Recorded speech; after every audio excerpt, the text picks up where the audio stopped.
Draw a circle, episode 31. Secret round 2. Did I say 30 last time?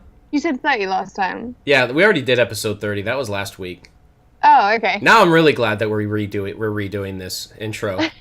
Because it totally didn't work the first time. In fact, I'm just going to delete that file. I don't even want to save it on my hard drive. Who cares? It's not worth the memory. There we go. There's everyone's new art. Yeah, is it working now? Now it's working. Now it's good. Now we can do a podcast. I didn't want to do that. We were so early into it. It was kind of that thing where we might as well do it again. Right? So so everyone's like new, fresh art is there that they worked hard on. You know, we don't want to f that up. So here we are. Hey. This is the real one. I asked everyone how they were doing just before we left. Got a few hellos. Tinadrill's here. Ryan Sheldon's here. Tinadrill said, wanted to start drawing but haven't decided on one yet. Tentaculi says, things are okay, working on work drawings this week instead of RGDs. Yeah, I think I'm going to sketch a little bit from imagination, I think. I'm not really in the mood for doing big proper art piece, you know? Right. And I'm just gessoing boards today, so I'm totally not really going in hard and heavy on this one, so... You're doing literally nothing that anyone cares about. I am literally, like, my screen, when it's not me talking, is literally paint drying, so... yeah, so I'm not gonna have a very exciting screen. I had this idea, I was thinking about stuff, and I was thinking about, this whole kind of thing. I remember seeing this picture online, and then it was this whole thing they did, and they made it look all creepy. Because it was, do you know how, like, sometimes half a person's face, like, the expression doesn't match the other half? Yep. Right, and so it was that kind of thing, and it was a picture of a girl that was in this psych ward, and she just had this look on her face that was just, you know, it was all over the internet for a bit, but then someone brought up the point that if you, like, mirrored the image from one side of her face to the other, then you can kind of have both halves of her face or the side of the face that was kind of upsetting looking, and then it made just this really creepy picture. And I couldn't find the photo they did of it, and so I tried to do it myself, and it didn't look right. It didn't work.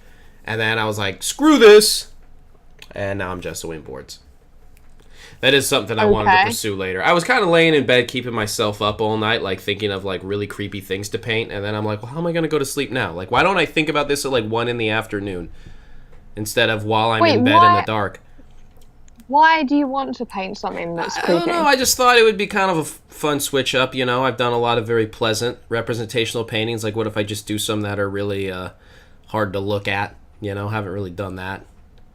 I don't know if I've ever done that, but it's like, what? But like, I was wondering if I could make them like genuinely like kind of just unsettling to look at, not shocking, like kind of violent, kind of obvious way, but an image where it's just like, oh, I just really don't like looking at this, you know.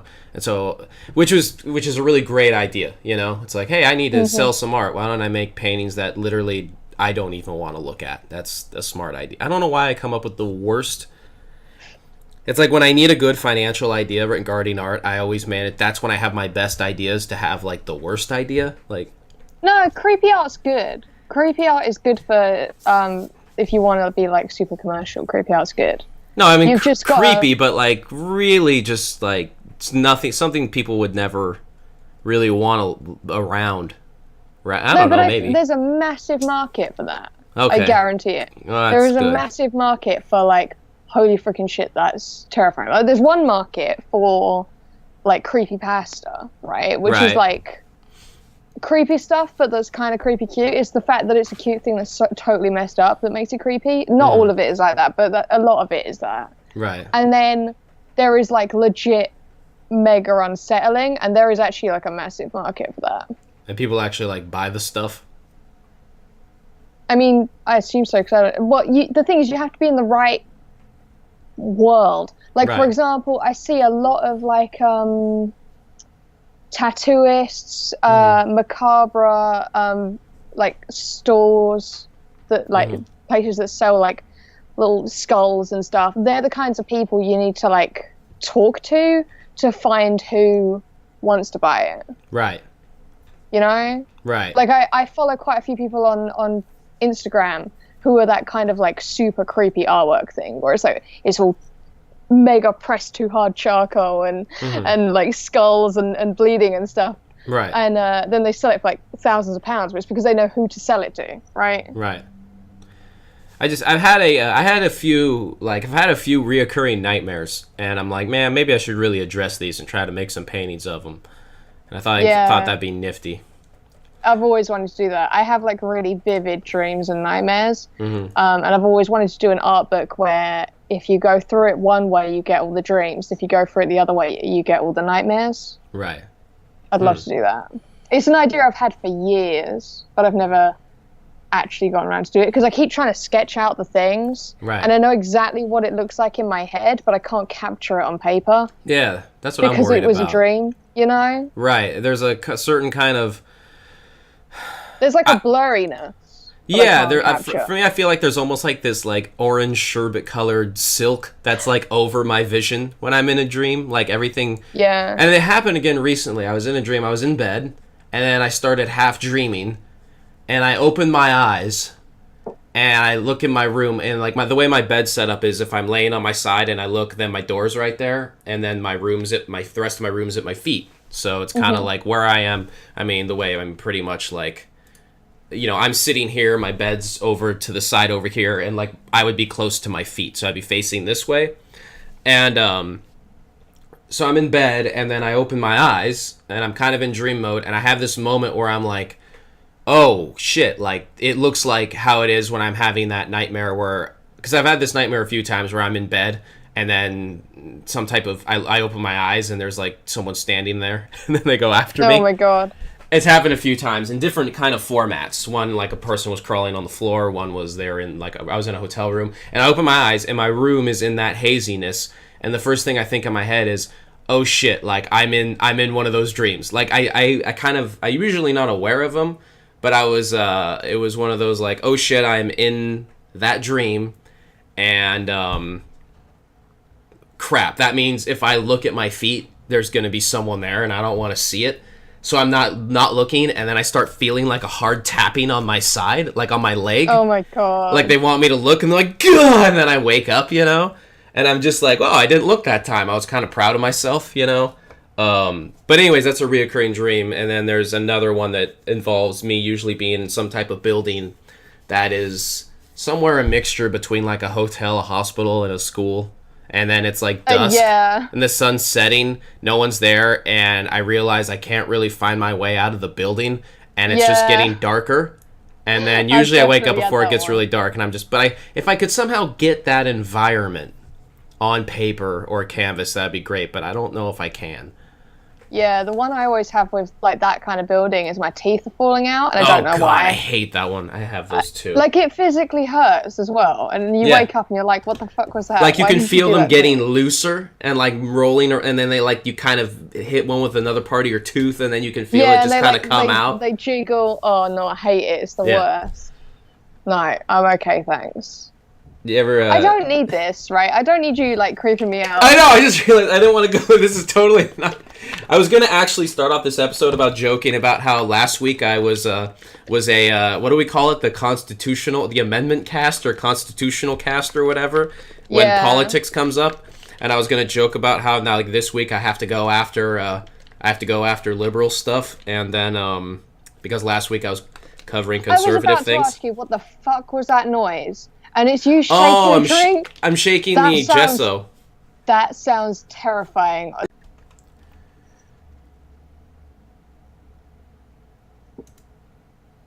Yep. We're back, and I have no idea what happened there. That was weird. OBS freaked out. That is weird. Yeah. I haven't had that problem before. Whatever. Hopefully it works now. Because if it crashed again, I mean, I don't know. I mean, after this, I'll update it, and I'll go through my event manager and everything. And if it crashes again, we'll switch over to me for hosting. It's just it won't look as cool. Yeah, we'll do the we'll switch it up. God. Yeah, I just won't have all the graphics, but I can make it run. Right. Anyways, picking up where we left off, last week I complained about fiscal conservative struggles, and now I'm going to struggles with art and how it's not compatible. And now I'm gonna rail on the hippies to hit the other side, because I hit both sides on this show. No, I'm just kidding. I'll save my my art collective stories for another episode. Yeah. As I knock down the system piece by piece.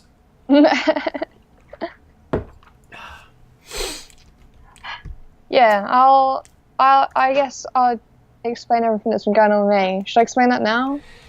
Might as well. Yeah, I don't know if there's really a segue for it, you know? There really isn't. There's really, no way to go into this, but, you know. Maybe the creepy dream thing would have worked, but, you know. Yeah, I was about to, and then, the world collapsed, you know? Yes.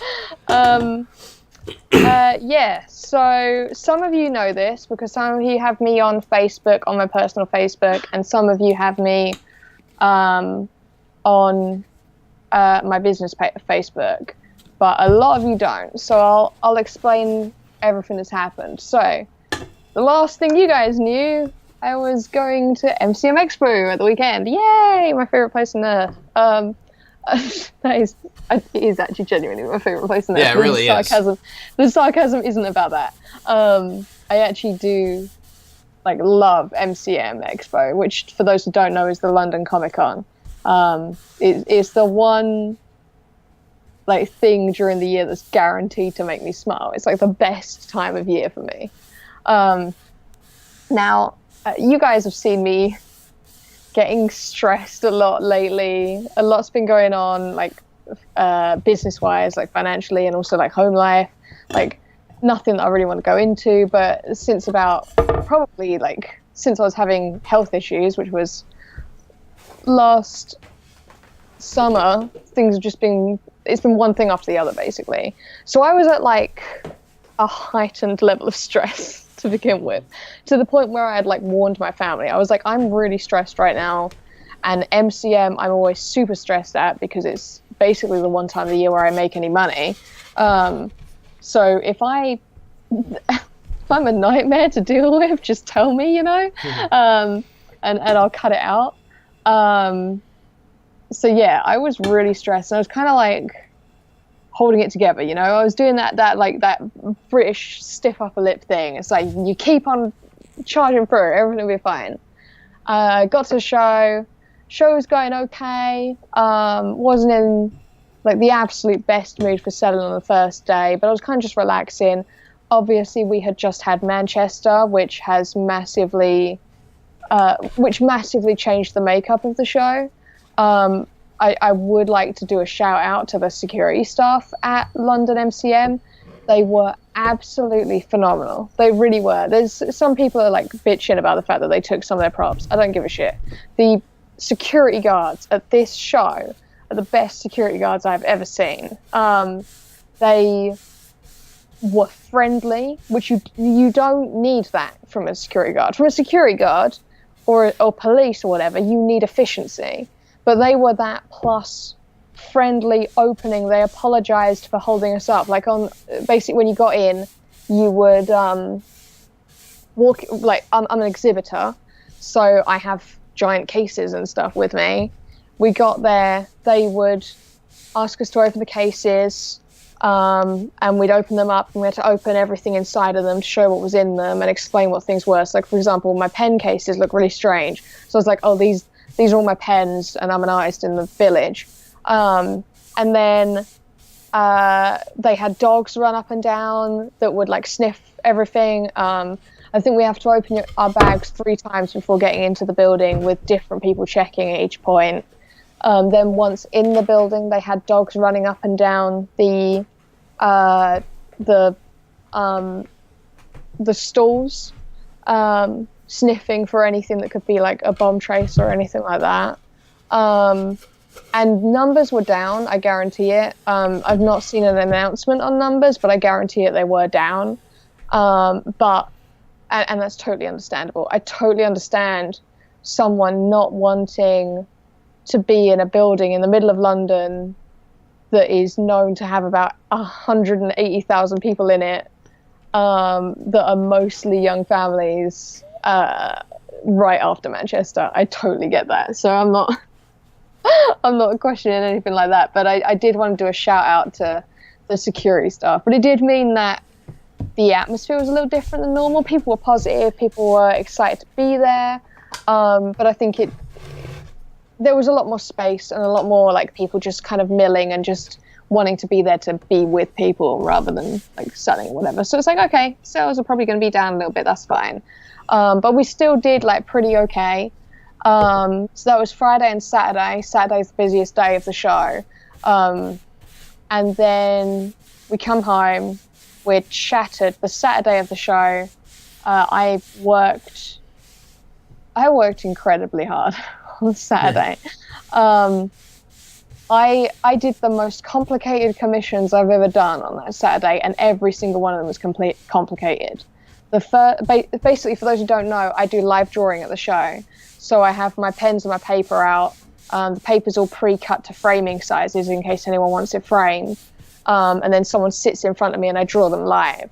But I also allow people to customize the image. So the examples I give are if you want to be dressed in the outfit of your favorite TV show, or if you want like Pikachu on your shoulder or something. And then I say, what would you like? The first person wanted to be, they wanted to be Ghost Rider, but only half Ghost Rider. So it was their face on one side, and then it turned into a like this flaming skull on the other side. Yeah, Will says I'm always a wizard. Yeah, every show that Will comes to, I draw him as a different wizard. So that's good. That's a good fun one. But yeah, so there were quite a few people who were like regulars. Like the first person who came was a regular. He has previously been a Borderlands character, and what's his name? I don't know the Borderlands characters. No. The wizard will know. Benedict Cumberbatch. In the latest Marvel movie. Oh, Will know. Will know. Right. Okay. It's really annoying me that I can't think of that. I apologize if I speak really strangely today. That's going to make sense in a minute. My brain is fried. Yeah. Doctor Strange. Yes, Doctor Strange. Thank you, both of you. Anyway, so I had that one. Another one that I had was there's a lady who comes to the show. Every single show that I'm at, she comes to, and she asks me to commission her original characters. And she tells me about all the stories that they've been on. And so I draw dragons with them and stuff like that. And that's a really fun one. Yes, Will was the guy from The Last Unicorn last time I drew him, the wizard. Schmendrick. Yeah, why can I remember Schmendrick, but I can't remember Doctor Strange? Anyway, and then there was a girl who was dressed as, who wanted me to draw the representation of her current mental state, which I've never had that request before. And we designed this mermaid together. And it was a very difficult commission because she knew exactly what she wanted, but didn't know how exactly to describe it to me. It was like, I often find this problem when I'm talking to writers instead of artists. I find that writers and artists speak a very similar language, but slightly different. Mm-hmm. So when you're speaking as an artist to a writer, like for example, okay, you sit down with a writer. I'm going to give you an example of this. I've had this 1,000 times working with writers. Writers, I love you. I love reading your books, but sometimes you're difficult to work with. So I'll sit down with a writer, and they'll be like, "Hi, I want you to draw my main character for my book." It's like, brilliant, awesome. And I'm like, "So what do they look like?" And they'll be like, "They look like the epitome of evil, drawn in the 1,000 suns of a," and they go on this thing, and it's like, do they have brown hair or blonde hair? That's all I want to know, right? And just there was a little thing I remember Warren Ellis. I'm pretty sure it was Warren Ellis writing about working for different writer. No, he was the writer. Crap, I can't remember the artist.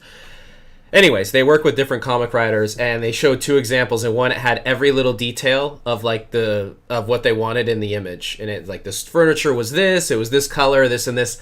And then it was another writer who's a great writer, but they actually had a line that said like the main character turns away from the camera while smiling deceitfully, and he's like, That's how exactly am I supposed to like how am I supposed to draw turning away from the viewer and having an evil smile you can't see, you know, like. No, yeah, totally. That is. Sometimes you get a writer and they're like legit the most easiest person to work with, and sometimes you get that, which is like great for reading, really not great for translating into artwork, because you know that, like, if you're doing it as fan art, it's fine, right? But if you're doing it as a commission with the writer, the problem you get is the writer knows exactly what the character looks like to them, right? But they're not describing it in a way that necessarily exactly translates that. So a writer's job is to allow you to make your own stories and make your own interpretation of whatever they say. But that's not useful if you're trying to match exactly what the actual writer in front of you wants. Anyway, so we got there. We got a really beautiful piece. I had to teach myself like 3 new techniques whilst I was drawing it, because she was like, I need the scales to look a very specific way and the tail to blend a very specific way. It's like, okay, we can, like, for example, the color of the hair that she wanted was a color I didn't own, so I had to make it out of the pens that I had. It was like ridiculous. But the piece that we ended up with is probably one of my favorite commissions I've ever done. So it's like, it was totally worth it, and she was so happy. I was so happy with how happy she was, because I always get worried. The pickier someone is, the more worried I am that they won't like the final piece. I'm always worried that I'll let them down or something. So it absolutely makes my day when I see that smile light up when I like turn it around and show it, and it's like, oh, thank God. And I just like gave her a hug and everything. And then there was another piece that was a lovely guy came to the stall. He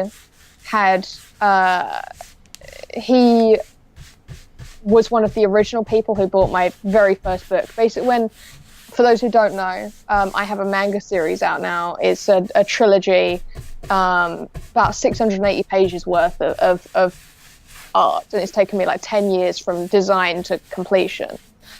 6 or 7 years ago, just over 6 years ago, I brought out a tiny version of the book. It was like 40 pages long, and it was called Contagion, and I brought it out as like a taster. I was like, have a look at this, and based on people's reactions to it, I then wrote the rest of the books in that style. I wanted to see if anyone cared that it existed, right, and that if there'd actually be a market. This guy was actually one of the people who bought that first original book, and he brought it with him to say, like, thank you for finishing the series and stuff, because in the manga world it's very common that a series does not get completed. And he commissioned me to draw him as a character, as if he were in the books and stuff. That was really fun, and it was really nice to talk to him. I really appreciate talking to someone who genuinely really cares about the books, because one, it's so rare, but two, it's kind of crazy to me that someone else cares just as much as I do. So anyway, I had an amazing day. I had met some wonderful people, and I had worked incredibly hard comparatively to other people's jobs, is a very small amount of money, right? But to me, a lot of money. That's important, the next bit. So I then come home, bearing in mind, there has been some financial issues with my business and stuff lately. So I was under the impression of trying to not think like this, but I was under the impression of this show has to go well, or I'm shutting my business down, right? It was that kind of, I was having that talk with myself, starting to get myself prepared for whatever. And then we get home, we're all knackered. My whole team is knackered. My family helps me out at the shows. They're amazing. Bless them. They do it for free. Sometimes they get chocolate. Sometimes they get chocolate. And we get home, we're all shattered. We figure out dinner somehow. I don't even remember what happened. And then we all go to sleep. So I stayed up for a little bit longer with my little brother, and we watched some. I was shattered, but I wanted to watch dumb YouTube videos with my brother. So I went to bed about 2 a.m. and he went to bed some point after that. Mm-hmm. And then we all started waking up about 6 a.m. the next day, and that's when I started to hear people freaking out, and asking where the bags were. Basically, we had bags downstairs that were ready to go to the convention. And I started to hear several members of my family being like, who's moved them? Where are they? What, has someone touched my stuff? Da, da, da, da. So I'm like running around the house being like, where are these? Because they had like personal stuff in them, and like electrical equipment and stuff like that. And they also had all of the money from MCM, including the float, which you take out in advance so you have cash if people have notes. Right. And all of the take-ins from Friday and Saturday. So I'm like running around trying to figure out what's happened. And that's when we realized they're not in the house. And then we look at the door and realize that there's something wrong with the door. And that's when it dawns on all of us that at some point between about 2 a.m. and 6 a.m., whilst we were all upstairs asleep, someone broke into the house and took all of the MCM money, which includes my chip and pin card reader, which is a pain in the ass to get, a bunch of property of my family's, and they'd taken car keys, house keys, everything that was near the front door or like in that kind of vague area.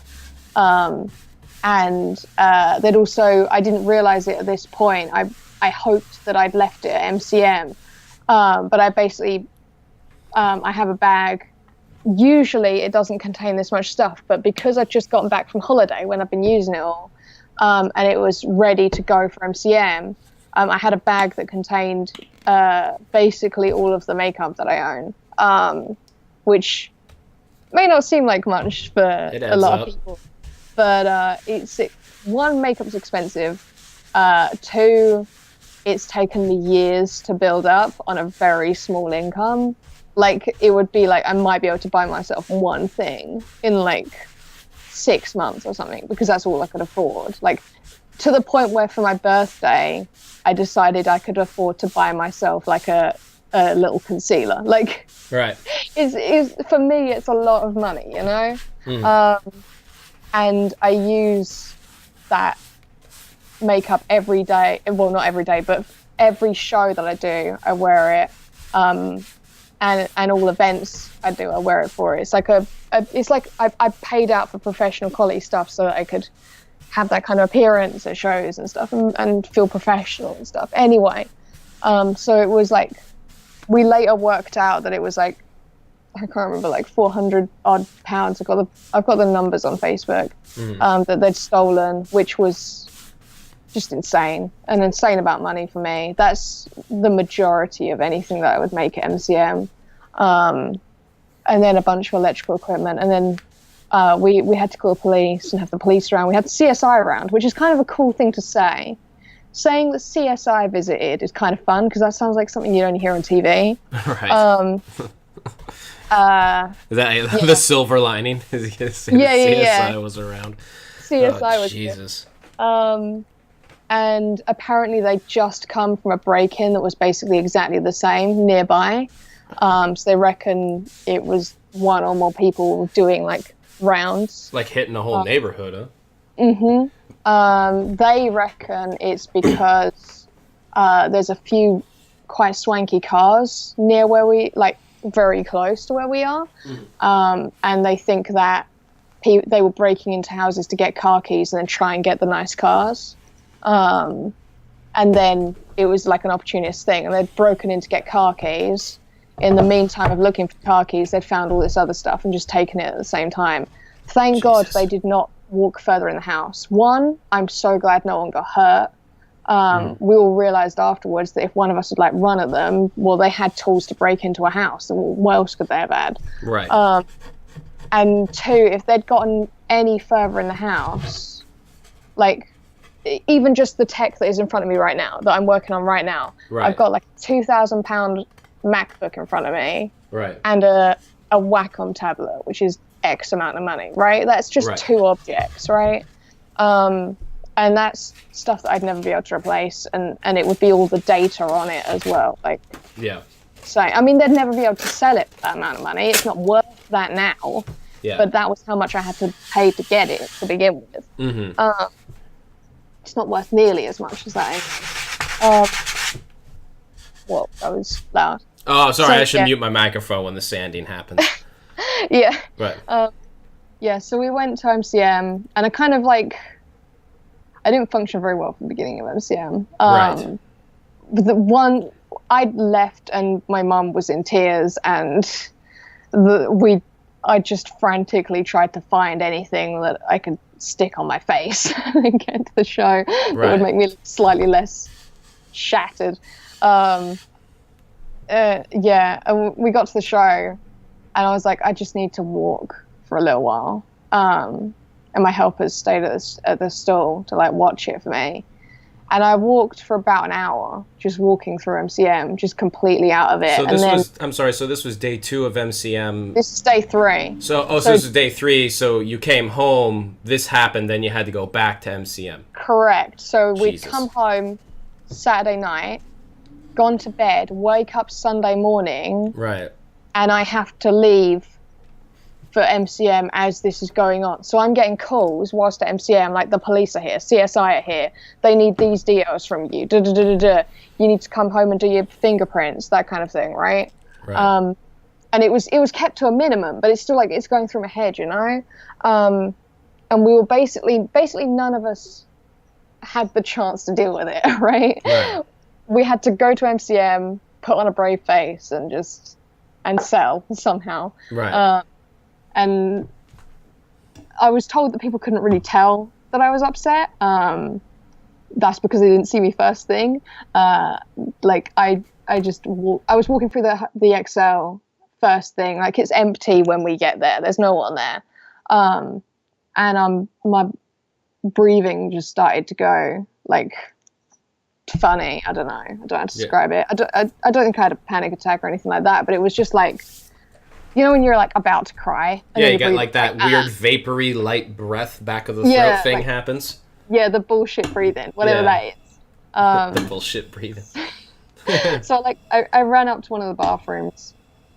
Basically there's a bunch of bathrooms that only exhibitors know about for a little while, and then the public kind of figures out that they're there eventually. Right. So I ran up to one of the bathrooms, stood in the bathrooms, and burst into tears for a little while, and like just let the fact that I was so stressed to begin with, and then all of that, and then the realization that someone was in my house, and then like and then it was me in my head being like, I worked so hard, you know. And then it was just like dish gone. And I stood there for a little while and did like breathing exercises and stuff. Then I came back down and I walked for a little while, and I'm very acutely aware. Basically, we book up slots in advance for commissions. So I was like, I've got to sit down and draw someone live and smile and chat to them in an hour, right? That's how long I've got to deal with this, to cope and be okay. And I get back to the stall, my boyfriend looks at me, and he's like, hey, how are you doing? And I go to speak to him, and nothing comes out. And I just stare at him, and I'm just like tears. And then I managed to like just take out like, can I borrow your headphones? Because I didn't have mine. And he goes, yeah, and hands me his headphones, and I'm like, I'll be back in a minute.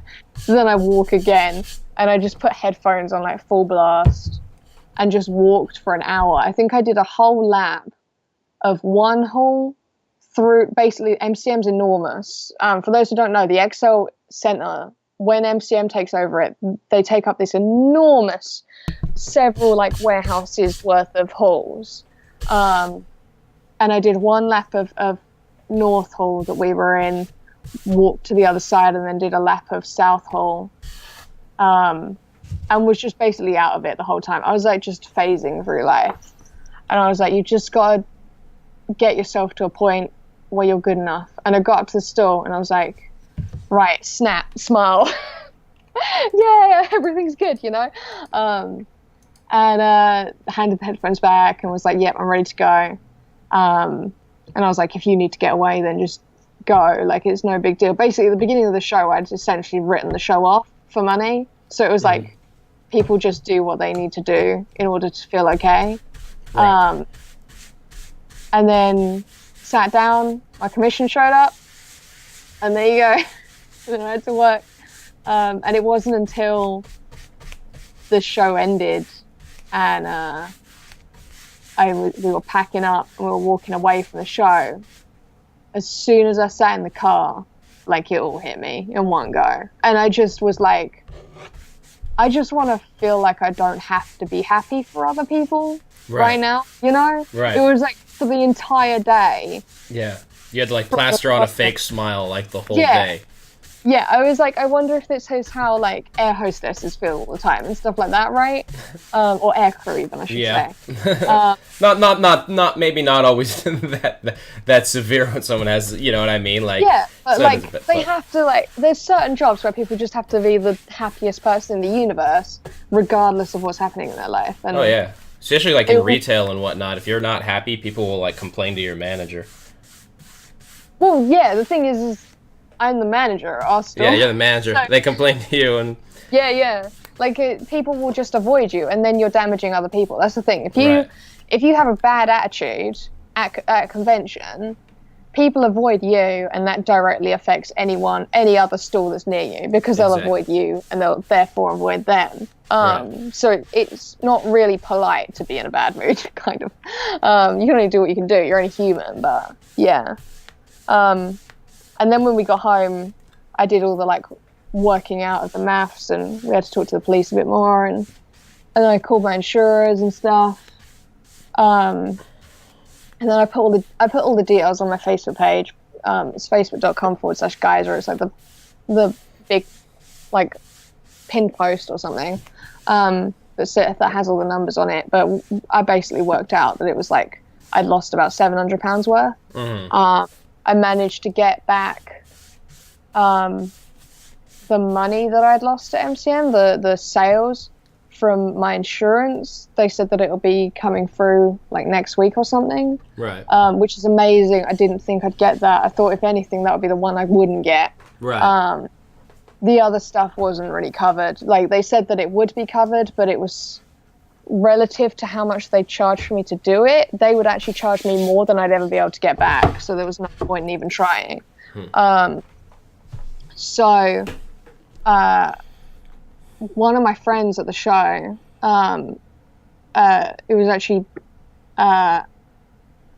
Destiny Blue that suggested it, was, well, have you thought about doing any kind of like fundraising thing? And I was like, no. I was like, it's not really my style to do that kind of thing. I don't like asking for money. I like working hard and earning it, you know. It's not really I've never done a Kickstarter for any of my books. I'm not saying it's bad if you do, it's just not my style. Right. I've never done a Kickstarter, I've never done a fundraiser. I've never like straight up asked for money. I've had money offered to me from family, and it's always been a case of like, I've said, I'm going to pay you back. It might take me years to do it, but you're going to get that money back. Right. But I looked at those numbers and realized my business wouldn't function. Like, my business would have to change based on that, because it's for my business, it's such a large amount of money. I worked out that, like, for last year's profit, I think it worked out as, like, it would have been a fifth of my income from last year that I'd lost, equivalently. And considering I do, like, 4 shows a year or something, that's a lot of money. Right. So I put a message up, and I was just like, if anyone happens to want to send something, then that would be amazing. That would be, I wouldn't even have words, you know? Right. And I honestly did not think anyone would send anything. I thought, one, no one would care enough, you know? Right. And two, no one has any money now anyway. Everyone's broke.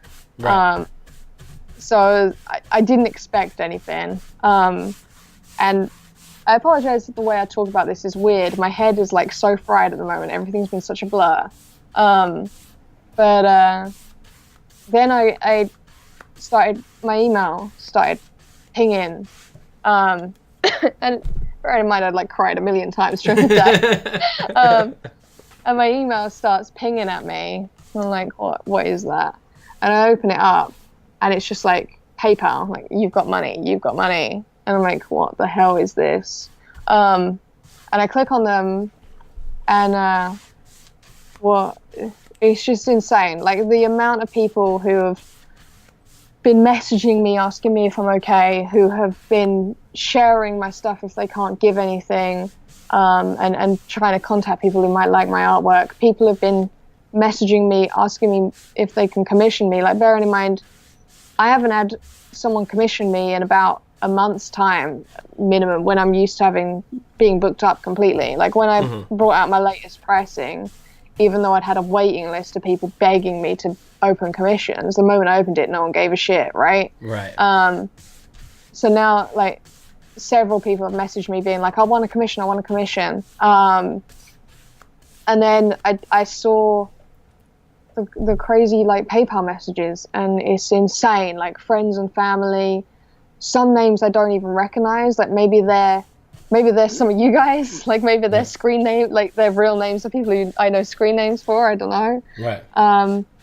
And I think I'll put like a proper message up, like, thanking. I've been trying to thank everyone individually, but I'll put like a proper message up, like, explaining and thanking and saying whatever gets sent through. But last time I checked, it had hit 600, and that's like all of that's everything I lost paid back for, and half of my family's bills paid back. Right. From they'd lost. I don't know. It's just I was saying earlier, I was like, I didn't think people would care that much. I didn't realize I had so many friends, you know. Right. When you work as an artist, it's very easy to, like, you get into your own weird little bubble, you know. You sit in a room and you just stare at the same four walls, and you just sit there and work on the same thing, and you put it out there, and maybe like 5 people give it a like or something. Like, right. You're just trucking along, you know. And sometimes you do well, and sometimes you don't do well. And it gets to, when you do that for too long. I've done that for 6 years, you know. I've sat in the same room for 6 years working on the same thing over and over and over again. And I'm not ratting on my job. I love my job. I wouldn't do it if I didn't. Right. But it's not the most conducive to a mental state job. Right. Well, it's not, it's hard. It's not immediately rewarding, and it's very isolating. So it's easy to forget that there's like a community of people that do care, you know, and that they're out there.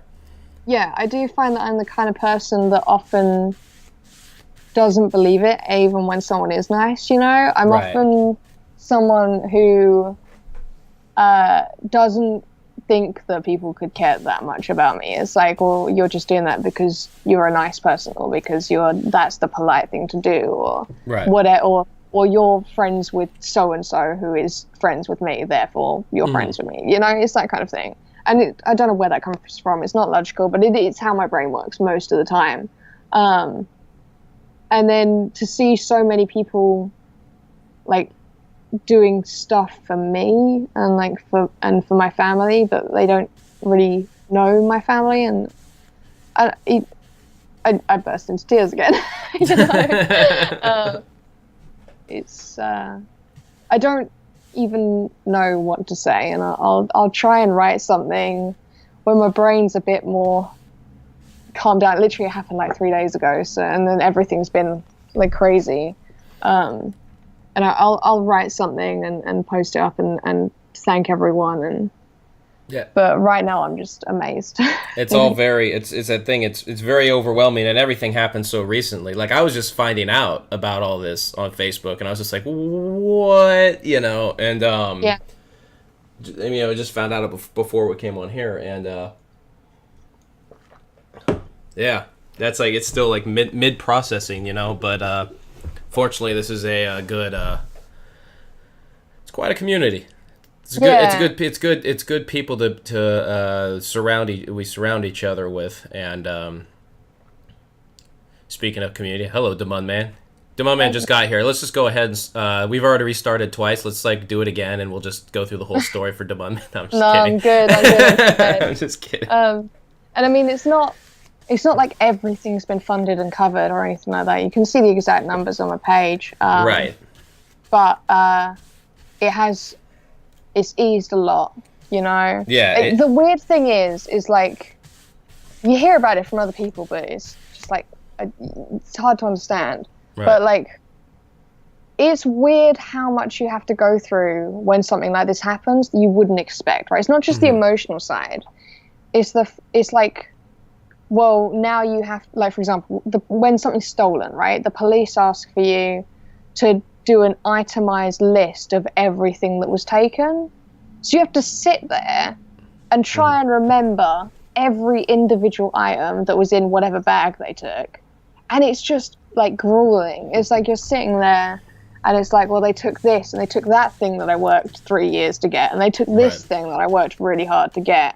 And just after a while, it just gets too much. Like I was trying to call my insurers, and every time I was like trying to say, oh, someone broke into my house, I would just like break, Right. Because it's like, it's such a strange thing to talk about. And I think it wouldn't have been so intense on me if it hadn't been that I was under so much stress to begin with. Like I was at a point where I was like not okay and hiding it. And then that was like the last thing. It was like, I can't deal with that on top of everything else. It was like, I can't. There's too much. Yeah, it was almost those things where it's like, oh, you miss the times when something bad happens, and you're like, oh, and everything was going so well. Like it's like, I wish I could have said that before this happened, Like, yeah. But it was like there was already so much stress. The thing already. Is, like it's been things that have been like, this is the worst thing that'll ever happen to me in my life, right? It's been that level of things. It's not been like I dropped a ice cream, so it's not like dumb shit, right? It's been like, this is a thing that is going to take me years to get over, right? That is such a hard thing, and it's like that I can't see a way that this could ever get worse.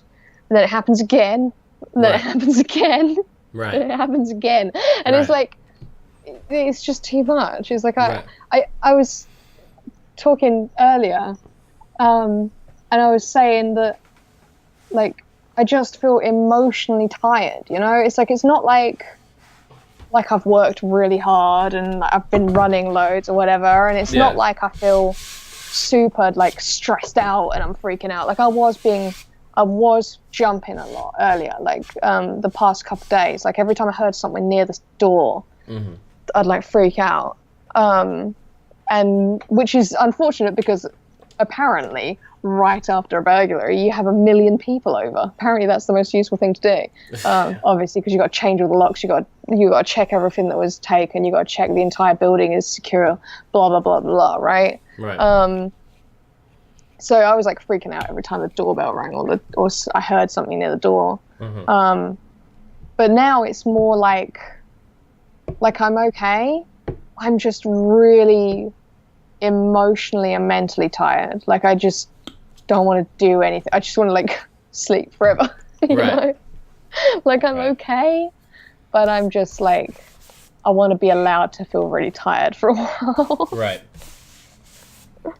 It's like, it was weird getting ready for this podcast because it was like, usually if something's bad happened during the day or whatever, I'll get to this show and I'll be like, I'm just going to be super happy me and like have a great time, right? But there was a part of me that was like, one, I want to be allowed to feel like shit. And two, it would be weird to post something up and explain all of this And then hey! And then be like, yeah, you know, Yeah. and like totally fake it. It would be so strange. I think Right. that would potentially weird people out more than just being honest, you know. Yeah, I think there is that thing. I think what's come over time is a big part of this is the idea that like, you know, our lives in general, like, you know, we get so lost in the bubble, and then our whole art process becomes part of kind of a bubble. And then when you're doing like a podcast thing, you're supposed to put on this idea that it was it's not fake. Right. It's not like it's not you. Right. But it's an exaggeration of the version of you that you want other people to see. Right. But that just gets tiring after too long, you know? Like, Yeah. if you're not in the right mindset for it, like in the past, I've been at points where it's like, I can't do the podcast this week. Like, I just can't do it. But right. I figured I'd do this podcast this week, mainly because so many people keep asking me, how did MCM go? It's like, I just want to tell people, like, what happened, right. so I then don't have to talk about it again, you know? You're like, let's just cover it all right here. Yeah. Well, then inevitably, I don't know if it's in this case, but then, like, out comes, like, everyone's advice. You know, you give that thing where it's, like, a bunch of bad things happen, you're like, I really don't want advice right now. Like, it's, I don't know. I find that there's the thing is that I don't need it, really. Yeah, there's no need, but, you know. Yeah, it's like... a million questions come after a big thing, and it's like, I don't want to answer questions, you know. Yeah. I thankfully I've not had that. Okay, that's I've just good. had so many people basically asking if they can do anything, which has been amazing. Right. I've never seen that, like, in my own life, really. I've seen it from afar. I've seen, like, famous artist says that there's a problem in their life, and then so many people go and help them. Like, I've seen that. But I didn't expect so many people to show up and be like, hey, we're your friend, and if you need anything, we've got your back. And then people just actively, like, sharing the post and sending money and being like, it's only a couple quid, but I hope it helps. And the thing is, it adds up so fast. Yeah, it's been insane. Yeah. I'm not going to re-explain all of this for every person that shows up. So if anyone asks what's happened, yes, either one, point them to my Facebook and say go to facebook.com/Geisra, and it's the first post on there. It explains the entire thing in detail. Right. Well, not to the detail of me like saying my like complete emotional state. That was more me telling the story for you guys. But basically says everything. Or you can just be like, her house was broken into and robbed whilst she was asleep upstairs. Right. So yeah. Yeah.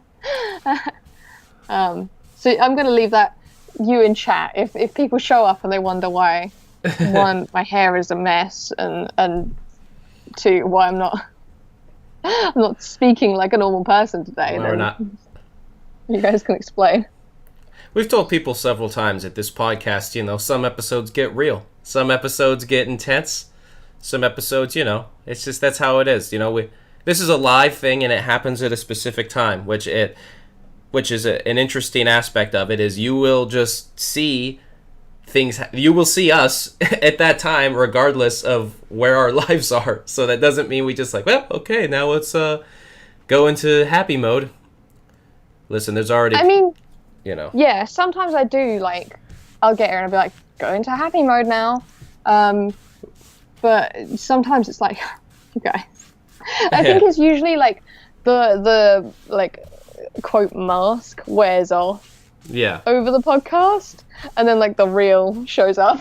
Yeah, which, hey, you know, it's okay for that to happen every now and then, regardless of what the internet tells us and social media tells us.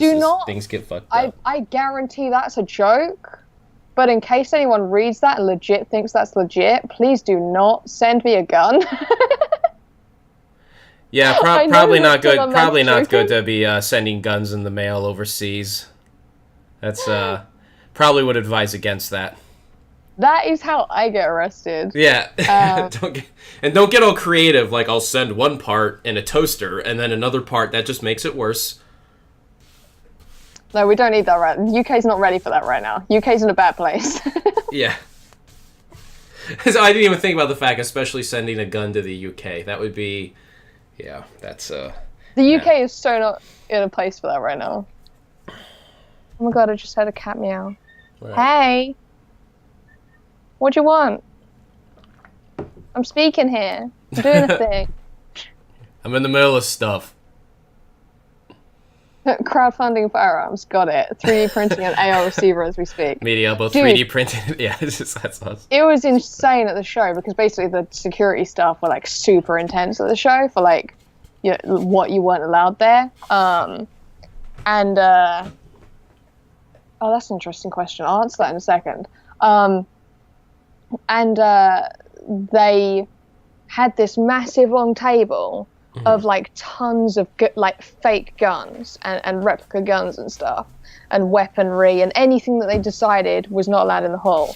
And then each weapon had like a little ticket on it with a number. So then each person had a number that they were walking around with so that when they came back out, they could get their weapon again.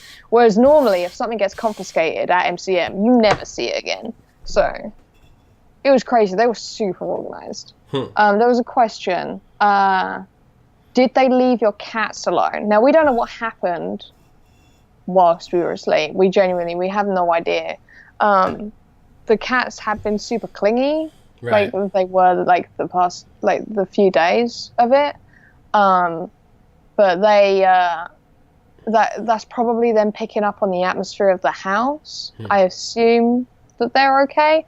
I think the police said honestly if based on the type of robbery that it was, if they'd heard anything, then they probably would have done a run for it, you know? Right. They probably wouldn't have messed around or stressed the cats out or anything, but they might be aware of the fact that somebody else was in the house that they don't know. Right. He's next to me. There he is.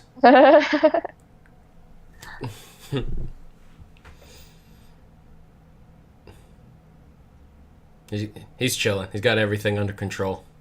I got my drink in the way of his face. Yeah, he's cool. He's happy.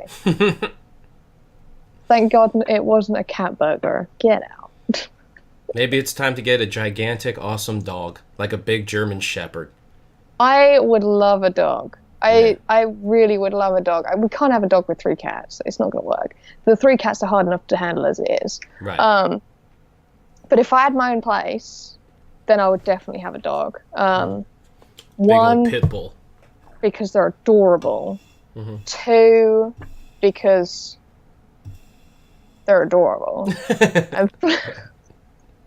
And they're fun, and they're nice, and they're loyal.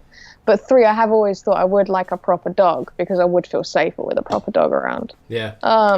They're good deterrents. I mean, most of the times when people break in, they're there just to steal objects, you know. Yeah, like keys or something. Yeah, I mean, actually, funny thing, just last week, our studio, someone was gonna try to steal shit out of it, but we were there.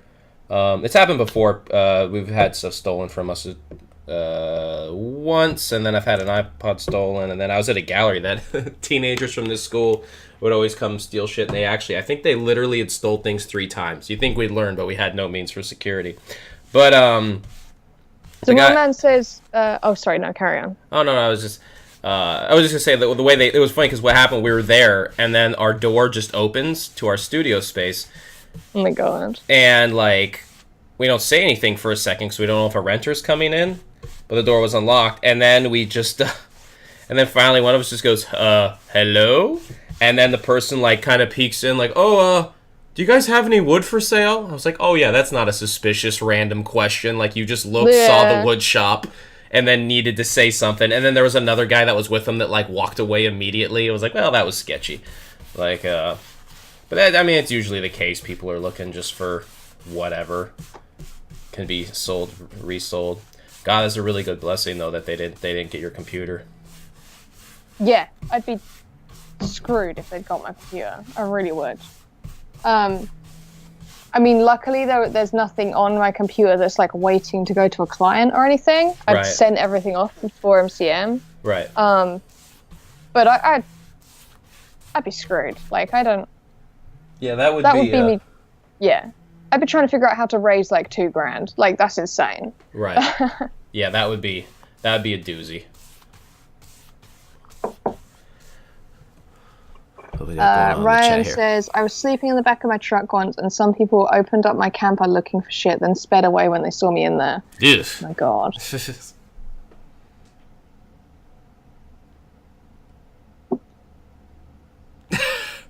Right, Sheldon? I was listening to a podcast where they were talking about this woman who had a dude who kept sneaking into her house and stealing her underwear. She finally confronted him and he asked her, do you have any lemons? Oh, yeah. The amazing things people try to come up with when they're put on the spot. Funny you should ask. I keep my lemons in my underwear.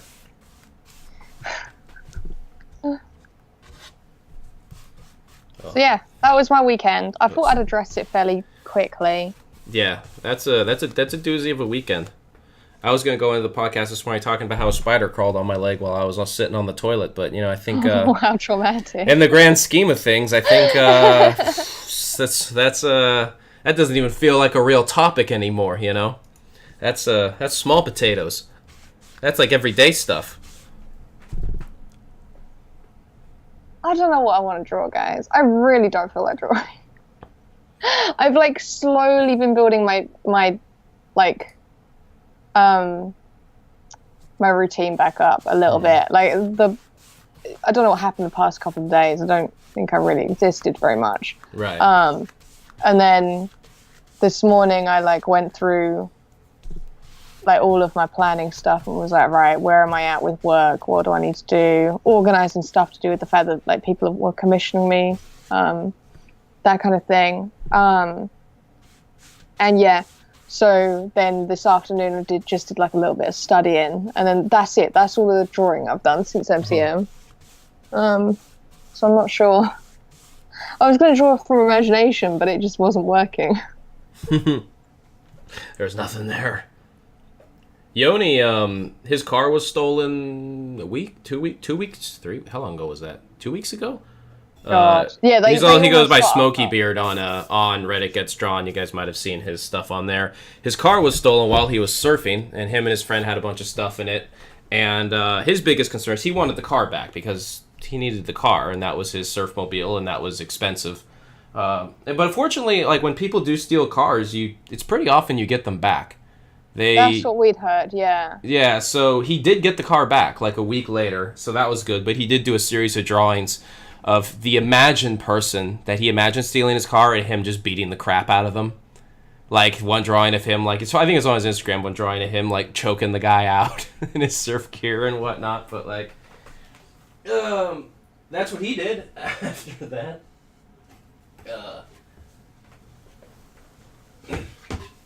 He was understandably upset about that. So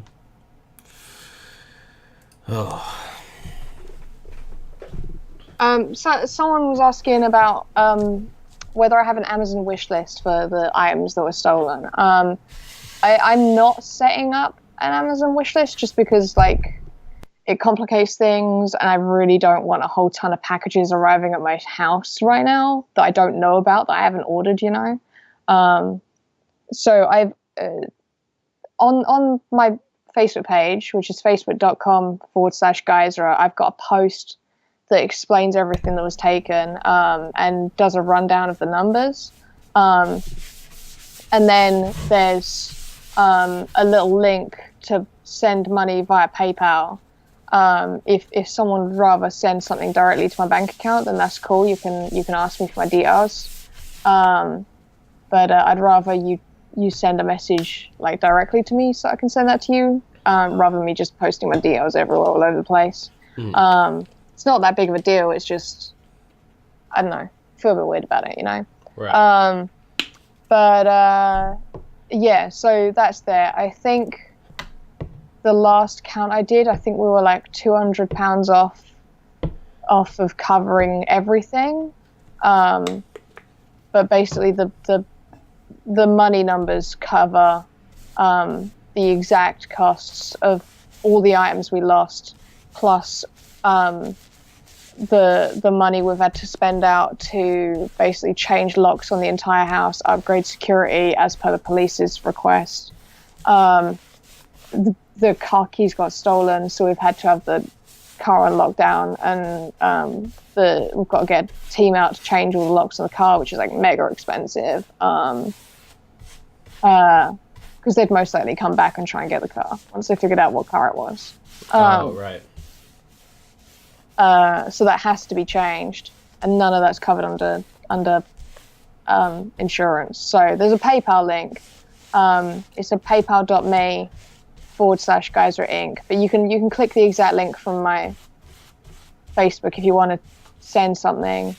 And if you don't have the ability to send like money directly, then you can always commission me, or you can just send me a message and say you hope I'm okay, and maybe share some of my artwork. Like if there's a piece of artwork that you really like that I've made, then share it on your Facebook or something and be like, hey, check this thing out, and then maybe someone else will be interested in sending something or buying something.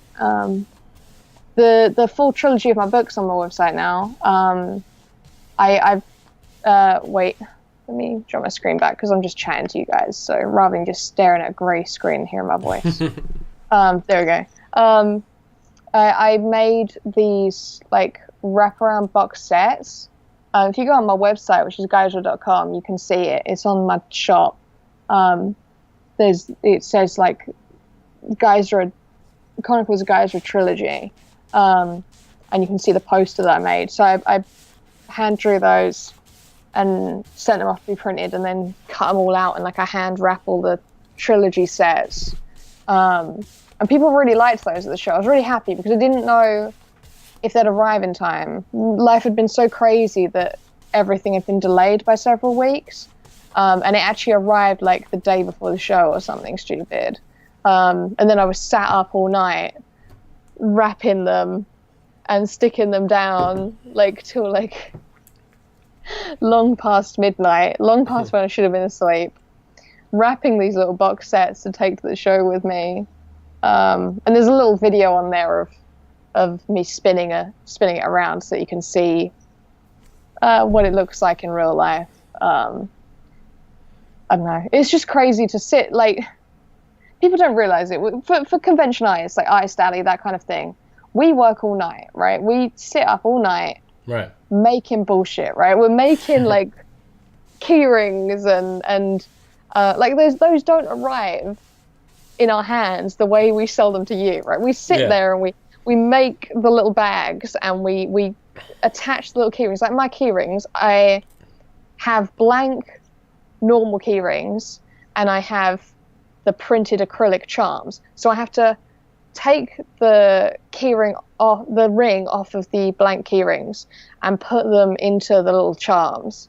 And then that gets put in a plastic bag, and then that gets put in a little gift bag, and that gets wrapped up in gift wrapping in the gift box. Like, there's so much stuff that we as Artist Alley people just sit there all night doing, that to have something like this happen is like, it's such a kick in the teeth, you know? It's like, right, you stay up all night trying to make stuff that you just think people will love and will enjoy and think is so cute and pretty. And I know it's like capitalist advertising bullshit or whatever, but it's fun. It's fun to like make these cute little pretty things, and then everyone loves them. They're like, oh my god, I want one. And then like people were tipping me, for example. People were like, you worked so hard, here, have a X tip, which is not really the customary thing in the UK. Right. So it's kind of a big deal when someone does that. To then know that all of that was taken. Right. And wake up to that at like 6 a.m. when you're overtired. God. Like, oh my god. It's been a few days, you guys. It's been a few days. It's been a few days. No, but it's just like, I just found out about it, and I was just like, I don't know. I was just like, Jesus Christ, that's just, God damn it. That thing we're like, that's bullshit. I mean, it happened, but that's bullshit. Like, like that's like some of the messages from like some of my, I hadn't gotten around to telling every member of my family before I posted that, because so many people were asking me about MCM. I was just like, I'm just going to put a post out there so people know. Right. So I wrote that up and sent it off, and then I get a bunch of messages from like my extended family being, what? Oh, so was I like, I'm like, oh wow.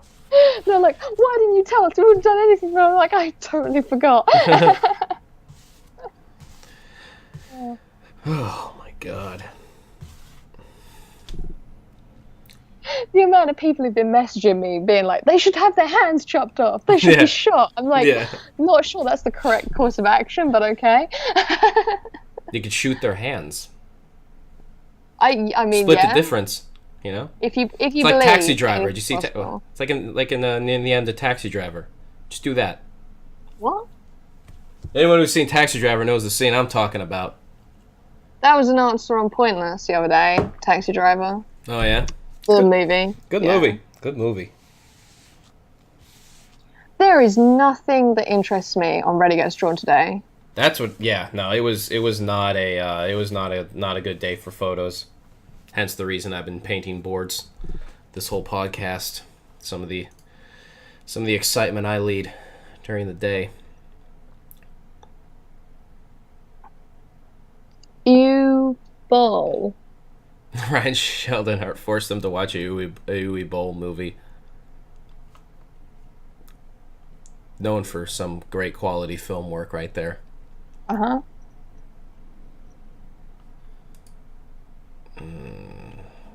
God. So that was my life. How's yours been? Again, just a spider on the legs on the toilet. That was pretty much that's pretty much it. It was a daddy long leg, so you know. Again, it was not it was manageable. You know. Daddy long legs are not spiders. What are you talking about? They're spiders. They're just that doesn't count not as scary a spider. Spiders. They're like they're like the one spider you can like hold and not be scared of. You know. That is a bullshit spider and doesn't count. I had my friend and previous roommate used to refer to them as dandy long legs because that's what he thought they were called. And don't you have immediately the cutest image of like a dandy spider, amazing. Like an ascot, you know, maybe like spats on his shoes, pretty much like an Oscar Wilde spider.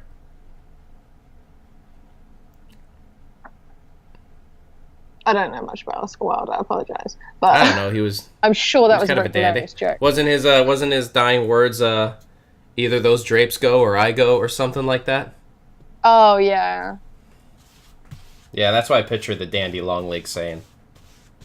Technically, daddy long legs or harvestmen are arachnids, but not spiders. Oh, they're not spiders. It's whatever. You know what? That means I'm right.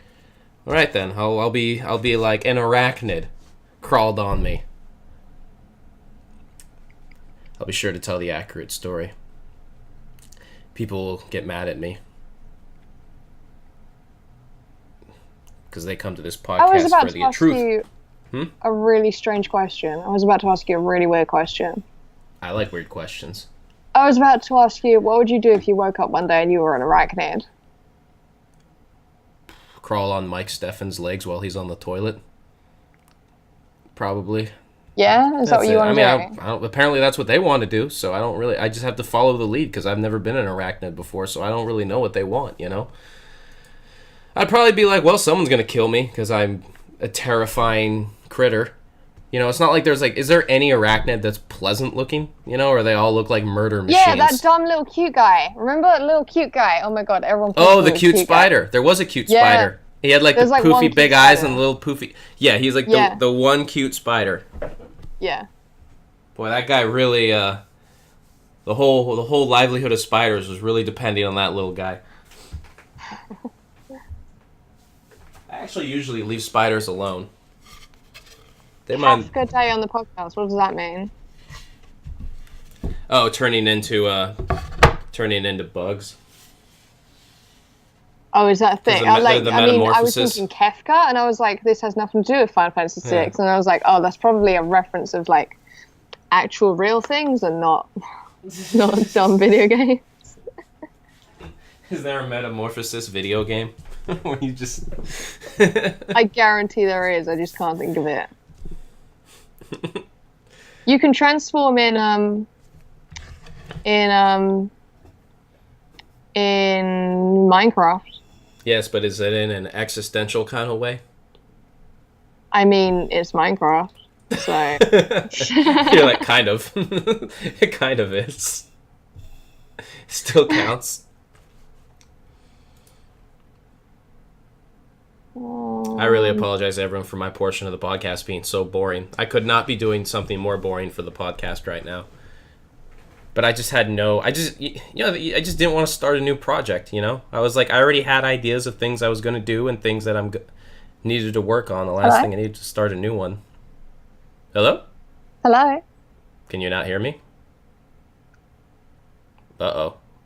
Can the chat hear the audio right now? I kind of hear you. Okay, so Sarah can't hear me, but can the chat hear us? We've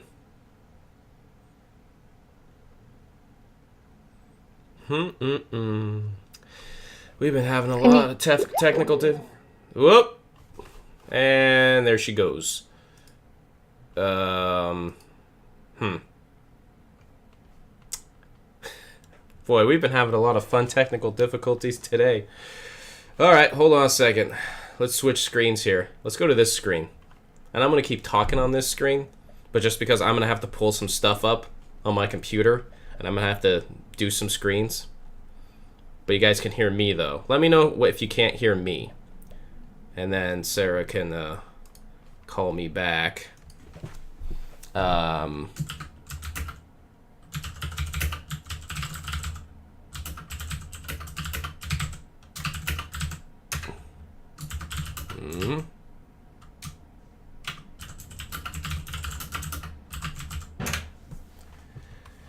Let's see how this does. Hello? Hello? Hey. Hey, we're still streaming. Okay, good. I have no idea what happened there. Yeah. It was really weird. Oh, it just like suddenly stopped. Yeah, we're still on the podcast. We're going back in. Now the screen's back on you. On your screen. Okay. It was like nothing ever happened. Slam 9, round 3, restart. We are just having all sorts of good technical difficulties. Yeah, it's okay. You know what? This is just the one. This is just the episode. We're just doing this before, you know, we can have big fun things now that, you know, we figured out how to have people and and that kind of excitement. I can't draw today. It keeps looking really weird. Da, da, da, da, da.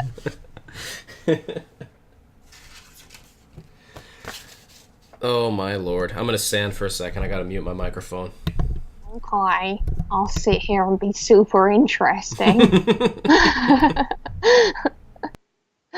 Oh, you guys. I don't... Right, come on, self. You can draw. You've done it your whole damn life. You can draw. Usually a drawing goes really well when you have to start off by like telling yourself that you can draw. I got this. I can draw. Every time I have to remind myself that I can draw, it all goes really smoothly right after. Oh, something weird's happened. My little camera that's in the corner of Skype has crashed. But as long as you guys are seeing and hearing me fine. Man, our whole system's just falling apart here right now. I'm just gonna try and draw a cute little nose, and we'll see if it happens. Oh my well, God. chat, how have you guys been? How's chat been? Yeah, how have you guys been? What have you been doing? I met an amazing little Icelandic family. Oh, yeah? Yeah, MCM. It was on the morning that this has all gone wrong. They were my first commission. And I was a stress butt and freaking out inside, but being super happy and being like, right, what can I do for you guys? What do you want? That kind of thing. Right. And they were so goddamn nice, right? They sat there and they were telling me stories about Iceland and this guy, he was here on like a celebratory holiday because he graduated uni a year early. They were telling me, they told me this phrase, I think it was detrest. I think that's how you say it, but again, it was like 4 days ago and I've been a mess, but I think that's how you say it. But they knew nothing about what was going on. They go, oh, there's a phrase that we have in Iceland called detrest, and it means everything gets better. And I was like, you beautiful human being. You know when someone has no idea what's going in your life, but they say the exact right thing at that moment? And I was like, I literally said to the guy, I was like, I needed that today. You're like, I needed to hear that. Really needed that right now more than anything. So yeah, they were really nice. Demand Man. I planted the whole acre of corn and a couple thousand other various seeds and tomato plants, and the lambs are doing very well. Going to a Civil War reenactment this weekend, and I am portraying an artist. Oh. I like how we made exactly the same noise. Demand Man's all up in the, anyone here that doesn't know the Demand Man, he's been with the show since the beginnings. Since like day one, yeah. Since like day one. And he's they do him and his girlfriend do the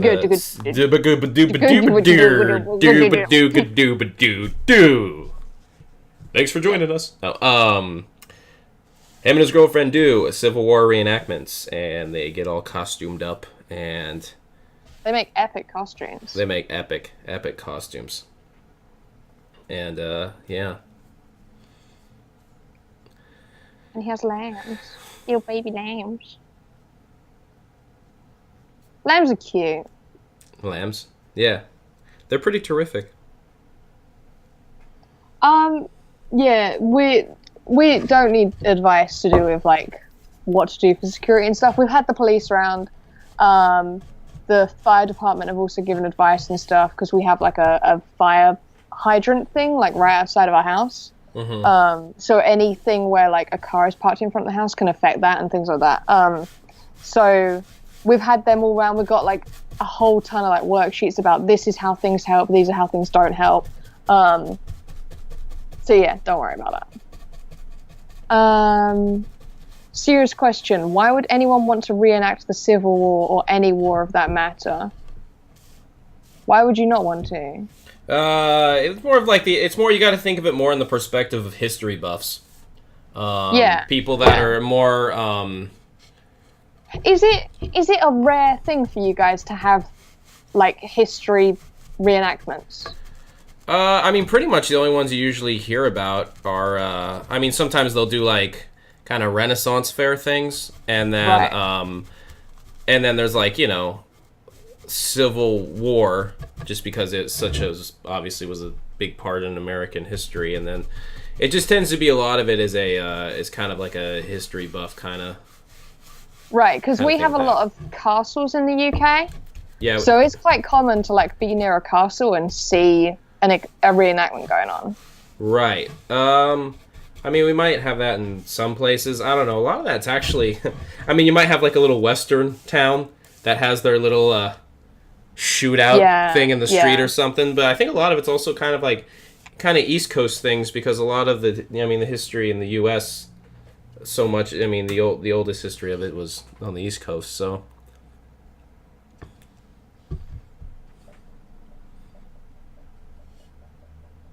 Aren't books and films and games good enough? Nope. There is nothing like seeing a reenactment, and the thing is it's about putting you. One, if you're watching it, it puts you into the scene in understanding what it's really like. Yeah. You got to think about it in the terms of like you're like going to a museum, like being surrounded in the environment of it. You know, it is exactly like being at a museum, only you're seeing things moving and being. It's like a cross between a museum and theater. Right. It's really good for young families and for like little kids, getting them into history and wanting to look at books and movies. Mm-hmm. Like if you want. A lot of the time in the UK, we have castles that have like the reenactments going on, and the little kids will buy like a little wooden sword, and they'll like learn fighting with one of the people in full LARP costume, and they'll explain to the kid like what had happened and stuff, and then the kids will like I used to do it all the time when I was a little kid, and then you come home and you like want to find out what it was, and you get your mum gets the books out and you'll learn. It's really good. I remember like doing field trips where you like go to a farm and then they like show you how like the farm worked back in whenever it was, you know. Even though it's funny because you have like current farms now, you don't see as many field trips to like just like massive scale farms now, but I think, I don't know, history, man. It's really hard to like truly understand history without even having no way of living any of it. Like, right. Going to a castle is very different than seeing a castle on TV. You'd think it would not be that big of a difference, but when you stand there and you can touch history, like you put your hand on a rock and it's thousands and thousands of years old, and it was carved out by the Romans or whatever, and before that it was in the medieval year, and all that, right? When you're standing there and you're staring up at it and you're in it, and then there's people explaining the history of it around it, and you get to see the real, not the real ones, but civilians walking through it dressed as the real ones. It's like you're being thrown back in time. It's amazing. Yeah. It's the same experience like how you, you go to a haunted house to be in a horror land, and that's very different than watching a movie, you know? It's not like, I wonder if they're worried it's like trying to make that come back or something. It's not like that. Yeah, it's all about education. Yeah, it's an educational thing. It's not a... Oh my god. Oh, I'm sorry. I didn't mute the microphone. My bad. I forgot. I forgot for a minute. I gotta mute it. Hold on. I'll be back. Okay. Yeah, so it's a very interesting historical thing. If history is not known, it is repeated. How many wars have we had in the last 50 years alone? I don't know what you mean by that. I mean, that's exactly the idea. Yeah, you learn history. You can physically see history happening within a matter of years. Like in school, we studied modern history in the UK and Russia and America, right? So we studied the past. What was it? The past. I think it was almost 100 years up to like today's date. Then I think it was up to like 2008 or something, and it was really creepy. Well, it wasn't today's date, it was like a month back, right? Or like just before the previous election. It was really creepy because we were sitting there reading, like, for example, Margaret Thatcher, right, and everything that was happened with her, and how and some certain policies that were coming through and stuff. And then we would turn the TV on and people were saying identical things. Yep. And it was working in exactly the same way. And it was terrifying. It was like the fact that people don't know to look out for X specific thing means that you turn the TV on after learning about it and exactly the same thing is happening. And that's really weird. It's, when history repeats, like, it's amazing how subtle it isn't. Literal it is. Yeah, it's way like more direct. Yeah, and you really wouldn't think it would be. And I remember there's certain parts of kind of like learning about it. Like I remember I heard people talk about it. I remember watching because I was learning about World War II and I was just curious on my own at one point. And I remember thinking like, when like, Hitler was doing speeches or whatever, I was like, well, he must have been like, how did he convince people? I'm like, he must have eased them in like subtlety into his ideology and his ideas. And then I watched like this it was like kind of a famous German kind of propaganda film, and it was crazy because then it has one of his speeches in the end and he's doing his whole thing. I do like the yell with the arms. So he's doing his whole thing, and it wasn't subtle at all. It was totally not subtle. But then, I mean, obviously, in certain creepy elements, you do see repetitions of things he said and stuff like happening in the world now, and it's kind of terrifying. But what was really shocking was how subtle people don't have to be, and then so when you really do see history repeat, it is so noticeable, and people don't even know it, right? That's the weird thing, right? Like, I'll be watching the TV and I'll be like, or like I'll hear something on the news and someone will say something and I'll be like, you've got that completely wrong. I'll be like I don't want to be the asshole in the room, but it's like someone will say something that's like, I don't know, like an assumption or a judgment on something, or it's exactly what that piece of media or whatever has wanted them to say. And it's like, okay, well, how about we look at all of the context of that? Now, what do you think? And then they're like, oh. And at first, people are super aggressive against that. At first, people are like, don't tell me that whatever's trying to make me think certain ways or that I don't understand it or anything. But when someone is presented with all of the evidence, I find that often they view the events differently. How were they I don't know anything about those wars, really. I only know superficial stuff about those wars, and I'm going to talk about them. But I think that often you can find a repeating pattern. And yeah, you're saying that people didn't learn anything. Well, right. Yeah, they didn't.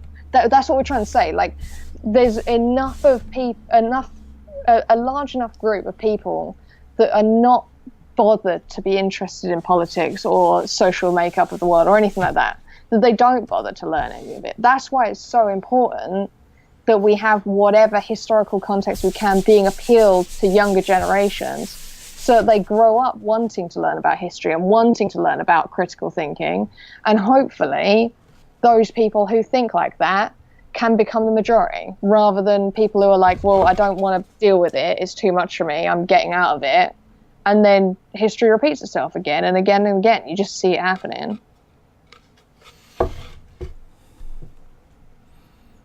I don't know how we got onto this kind of topic. Really weird. I joked earlier about us like going this route. I mean, it's a good point. I mean, we got into it because of the Civil War thing. I mean, I'm reading a book right now. I'm finally, I've had this book forever, and it was the Cultural Cold War. So it was kind of like the U.S. versus Russia propaganda. Yeah. In arts. Which is really interesting to study, by the way. Oh, it's so interesting. It's already interesting concepts. The book's going to be kind of a doozy to get through. I put way too much gesso on this. God damn it. Hold on. But I was really curious because I remember after I've spent a number of years working for some art galleries that were very rooted in the auction markets and whatnot, I started getting really curious why, some art was valued more than others, and why some art seems to be more drawn in certain places and whatnot. And it's been a very interesting perspective to see it in this regard, because is like, why did this art blow up and this art didn't? And when you start looking at it, it's very. The motivations, you start really putting into question kind of everything, and like, why do we associate this art as high art but this art not? And you kind of would always think, well, we had these number of things I learned in school, and it said, and it was this assumption that this was like this takes more kind of intellectual kind of, it was more intellectual to make this work because it was more conceptually based, blah blah blah. But then when you start looking at behind the scenes what was going on, you're like, oh, wait a minute, like there was an agenda, When in doubt, assume there's an agenda. Yeah, when in doubt, assume there's an agenda. It was just interesting because I always knew that I always knew about like monetary agendas to certain degrees, and it always kind of comes back to that. But it was interesting to now get the agenda of like must fight communism, and then seeing the art that came from, and not always knowingly from that system of beliefs. It's been kind of interesting. I can't talk too much about it because I literally just started the book, so my knowledge on the topic is very thin. So yeah, I tell you, it's not all tinfoil hat conspiracies with this guy. This is weird. I haven't gessoed boards in so long. I feel really clumsy and sloppy at it. Yeah. So what do you have to do for that then? What are you doing? Well, I'm using black gesso. I'll just switch to a screen that actually has the camera above it. And, I like black gesso. Normally I would do the first layers in white, but I don't have any white gesso in my apartment, only because it's cheaper. The benefit of black gesso is it dries a lot faster. I'm just using this Liquitex gesso. It's not that fancy. And I have some golden gesso that's a little better, but I'm putting it on with a big brush, and I have these boards, and they're sanded, and they're all good to go to be gesso because I'm going to paint oils on them. But, I don't know, one of these boards was kind of like, it seemed like the wood was maybe getting some water in it and kind of like warping and getting kind of veiny in an area or something, and I'm a little worried about the wood on this panel. But yeah, I paint it on, then I try to get all the brush strokes kind of thinned down going one direction, and then I dry it, I sand it, then I paint and have the brush strokes going the other direction, and you just want it really smooth. And sometimes I'd even use like a smaller, kind of poofier brush so it doesn't leave bristle marks, but it's just, this brush just works a lot faster, so that's why I've been using this one. But yeah, sorry, this probably made this podcast obnoxiously, like, noisy. Like telling stories that are serious, and I'm sitting here brushing away like the whole time. It's not too bad, except when you're sanding, then it's like, oh god, why? Yeah. Well, oh, by the way you were like, oh my god, the last time I sanded sounded pretty hilarious. Yeah. It was kind of like you left out the oh my god, are you serious part. Are you serious right now? Are you seriously doing that right now? And the answer is yes. Yes, I am. That's how I often feel when I'm talking to you. Like, pretty much the way, I mean, people should kind of picture me is, like, just picture the look on a dog's face after he gets caught for knocking over the garbage can. That's kind of just, like, my general look in any situation in life. That's just kind of like, oh, I just knocked over the trash can of life, you know? That's what I do. Oh, but I actually like painting on black surfaces. Obviously, you don't want to paint on white. And lots of times if you're doing, like, kind of lots of good portrait work and whatnot, you can kind of start with some types of, like, sienna-esque browns as like to tone the whole canvas, to start that way. But I actually like working on black because one of the common mistakes, and it happens all the time, is not like going dark enough on your values on the paintings. So I find that when you start on a completely black surface, like that kind of sets your value range, so like you won't make that mistake as easily because you'll already have the black there and the shadows as you paint. So it kind of, I find that my paintings tend to be more dynamic when I start on a black surface. okay. It's been a nifty strategy. Idea. Yeah, it's harder, like, it might be a little harder to like balance your palette and kind of get a cohesive palette off of it, because you know you're not in kind of like a mid-tone, but it will force you to have a really extreme value range, which tends to really make paintings pop. I mean, if that's what you want. Sometimes that isn't that's not good for the painting. It all depends on your goals, but for the paintings I'm usually doing, that's kind of what I prefer. Pretty much I just never work on a white canvas. Oh, I never work on a white. Well, actually, no, that's a lie. I work on white on paper. Yeah, on paper I'll do that, obviously, but that's because just kind of the mediums tend to work better that way. Yeah. I don't really want to use white ink on black paper when I'm doing ink, because white ink doesn't work very well. So. Yeah, you need to use like a paint with a like really thin brush a lot of the time. Yeah. To paint the edges of these boards. But anyone new to painting, you gesso things primarily when you are going to use oil paint, because the mineral spirits and solvents, etc., in the paint will deteriorate the surface. So you need to put on an acrylic gesso layer because it protects the surface from the harsher chemicals in oil painting, so it won't fall apart and crack over the years. And it's an acrylic gesso, so you can paint oil on top of acrylic, but you cannot really paint acrylic on top of oil unless you maybe use something like shellac in between layers, but even then that has kind of yellowing agents in it, so it's just best not to do it at all. I don't even really like, I mean, gesso works because it has a little bit of a gritty texture to it, so oil sticks to gesso well, obviously, but I find that I don't really like painting oil on top of normal acrylic paint, because it's kind of slick and plasticky. What's your favorite paint to work in? Oil. Yeah. Oil, without a doubt. I mean, acrylic's fun because you can really mess with the texture a lot more. It's cheaper to work on larger scale. But just the blending, the control in blending, and just the feel of oil paint is just, I don't know. I just think it's the best. I think it's the best painting gets. Yeah, this board has this like weird like bubble in it, and I don't know if it's moisture in the wood that's not sitting well, or if it's just the grain and I'm tripping. Well, I probably shouldn't be trying to paint any masterpieces on these, because I don't know how stable some of these panels are. I have Brian like this. says there is pumice in gesso. Yeah. It's which is the reason why, if you're ever like doing like a piece and you're going to draw on like an acrylic surface with Sharpie on normal paint, it might slip around, but you'll be all right. But if you try to draw on gesso with a Sharpie, you'll ruin your marker.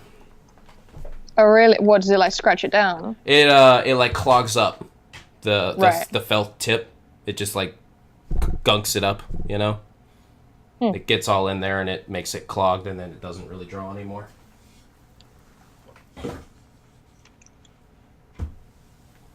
I mean, yeah. Tentacly says, I miss working with oils. Sanjay says, sorry for zoning out to the drawing that I'm onto. I listened to the whole of your story, Sarah, and I'm so sorry about the incident. The bright side is how people came forward to help in whatever manner that they could. I'll be sharing your commission links on my Facebook page. How I wish I were in a position to help tangibly. You're so brave. Yeah, thank you very much. It's been amazing, the reaction. I would never have expected it, honestly, at all. It's blown my mind. I was at a point where I just did not want to draw or anything, and then, oh my god, can you hear that? Is your cat freaking out? Can you guys, like, not fight right now? Yeah, it's blown my mind. I can't remember what I was saying. Yeah. You got a great response from people. Yeah, it's yeah. Yeah, that's it.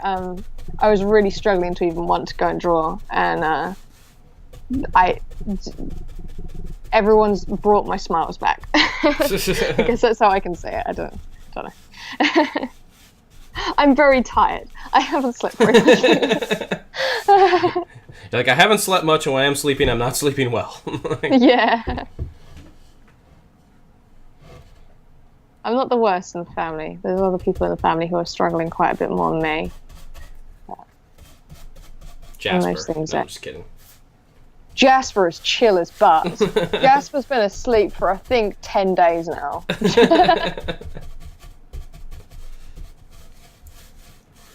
I've decided to draw a fairly realistic version of Ari from League of Legends.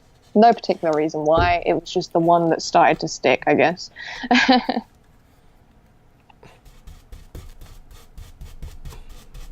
I don't know League of Legends. So all the fans that know League of Legends. What's the story behind Ari's character? Oh god. I don't massively know. She's like a cat girl thing, although it's been recently confirmed that she's part of this race, the Vestrian. I can't remember the name of them. They have big fluffy ears and stuff. They're cute. It's all the animal hybrids are this certain race that we've just discovered. Yeah. Like they officially wrote the lore for that or something? Yeah. Oh. So all basically they brought in 2 new characters who are like an animal hybrid. They're both bird hybrids, and they said with that they were then canonizing the fact that all the other animal hybrids were of the same race. And they're super cute. They're just super cute. I don't know much of Ari's story, which is funny because she's like one of the most iconic of the lot. But I know more about like Zaya and Rakan, which are the new ones. I'm planning on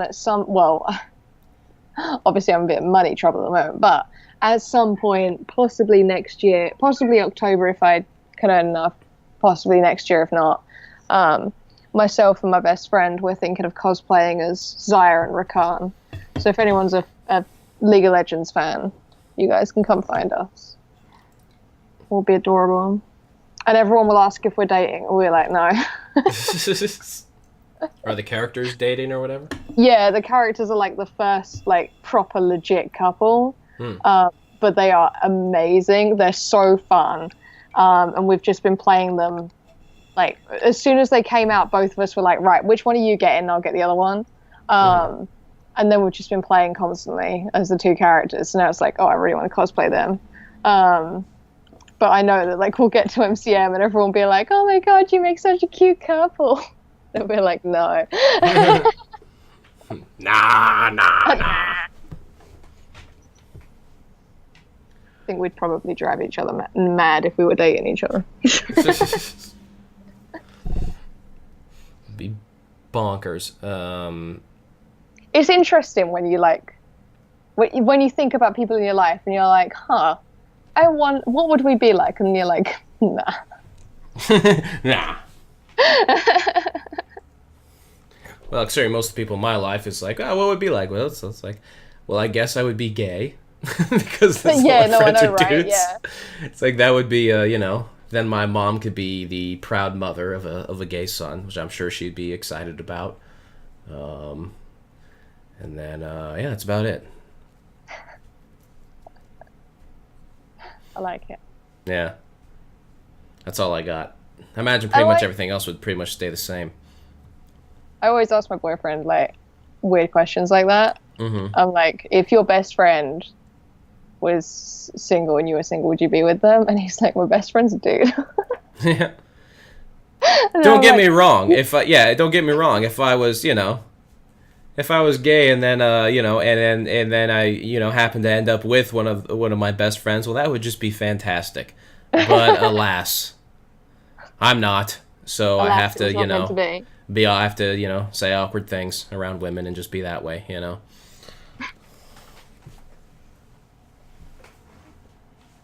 Oh, I've done her ear completely wrong. Delete everything. Boop. I'll draw in another layer. Draw it in.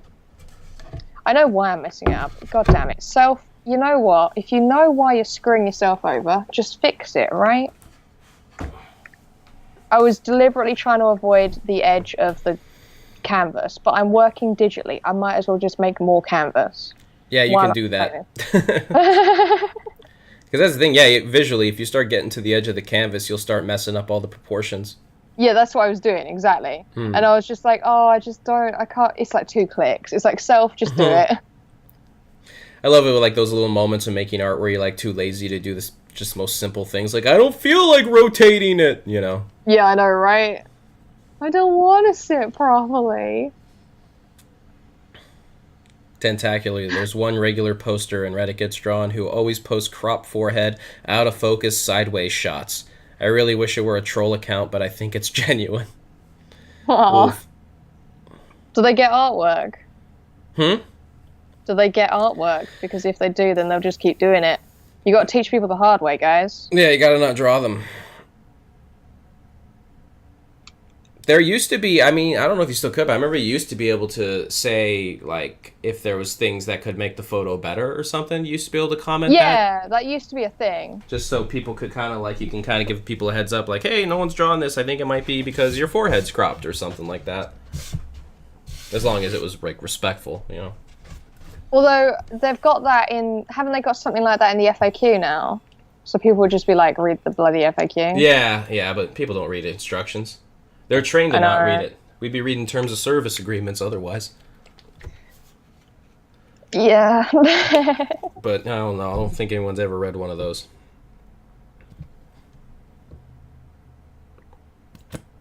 What would you do if you had cat ears? If I had cat ears?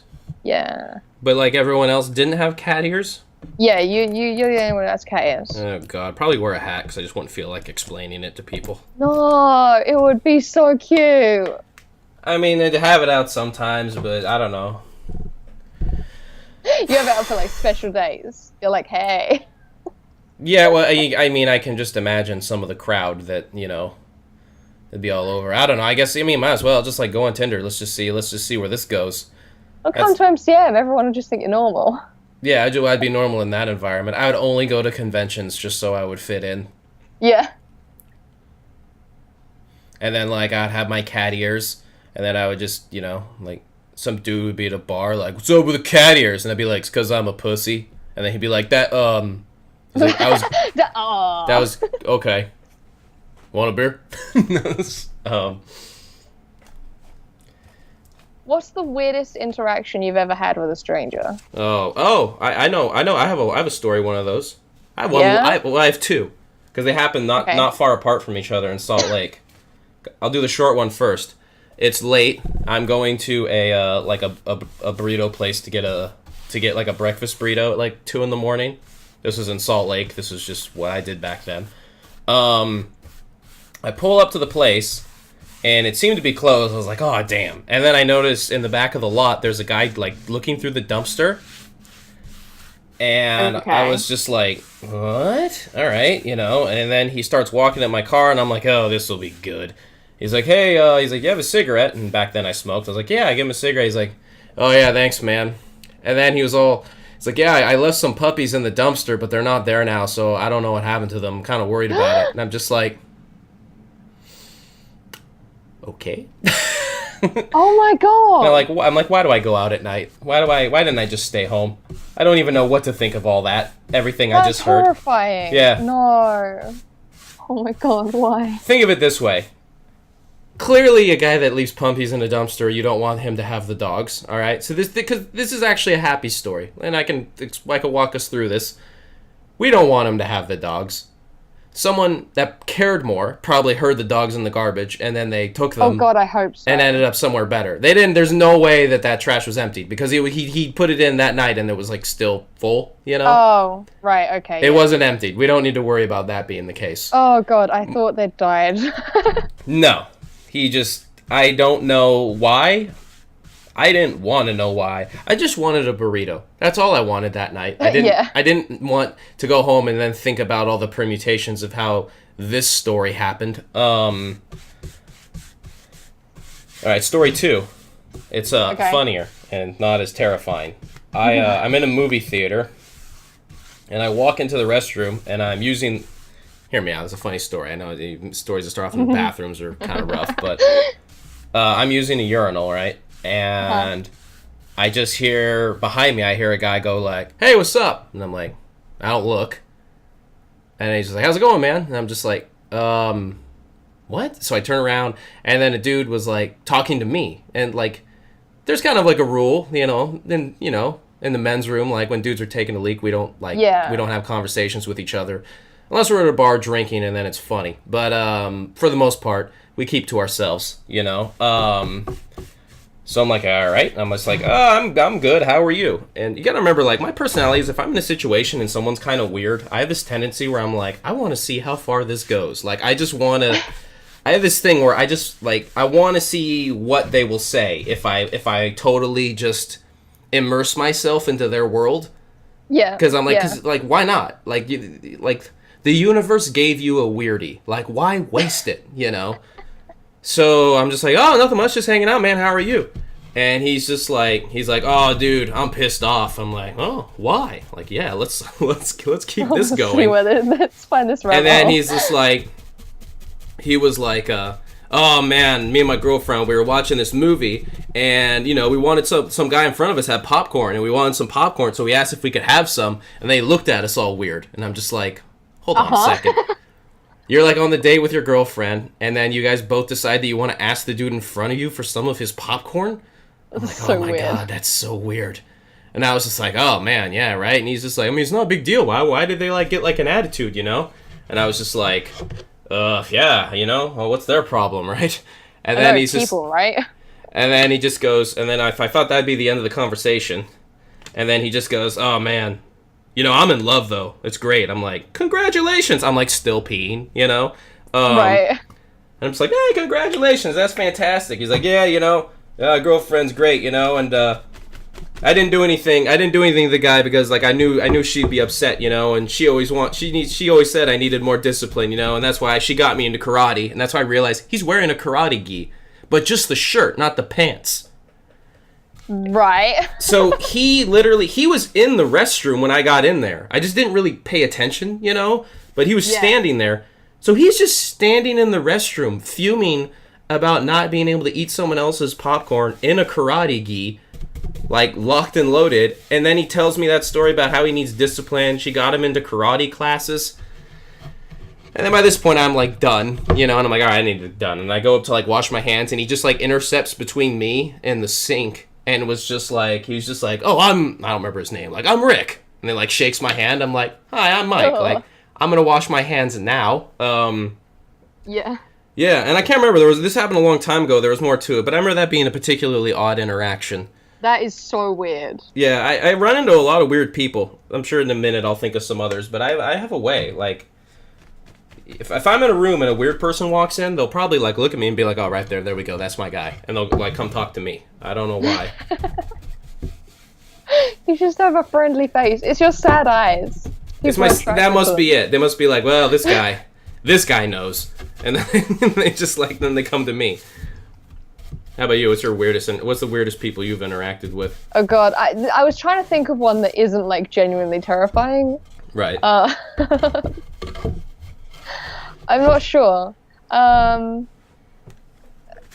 Like, I've dealt with weird people, but it's usually in the context of someone following me home or trying to get me to do something that I don't want to do, or that kind of context. Right. Which isn't funny.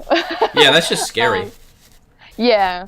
I can't think of one where it's a weird person's approached me. I think the only time was, I probably told the story on the podcast before, but I was standing at my stall selling artwork, and it was a weird show. We'd been told it would be a normal show, but the actual show was like an outdoors thing. Mm-hmm. So we had to stand outdoors, kind of like an art fair. Now, I hate selling at craft and art fairs, right? Because they're weird as shit, okay? Right. Comic-Con, I know. Comic-Con, like the world of Comic-Con, I understand.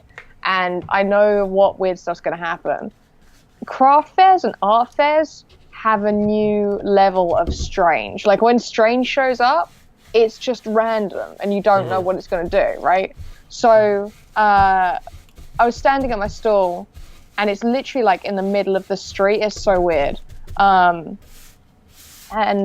this person walks up, and he walks right up to my stall, me and my helper, and starts talking to us about the fact that he needs to drink, cranberry juice every certain number of hours, or his tummy messes up.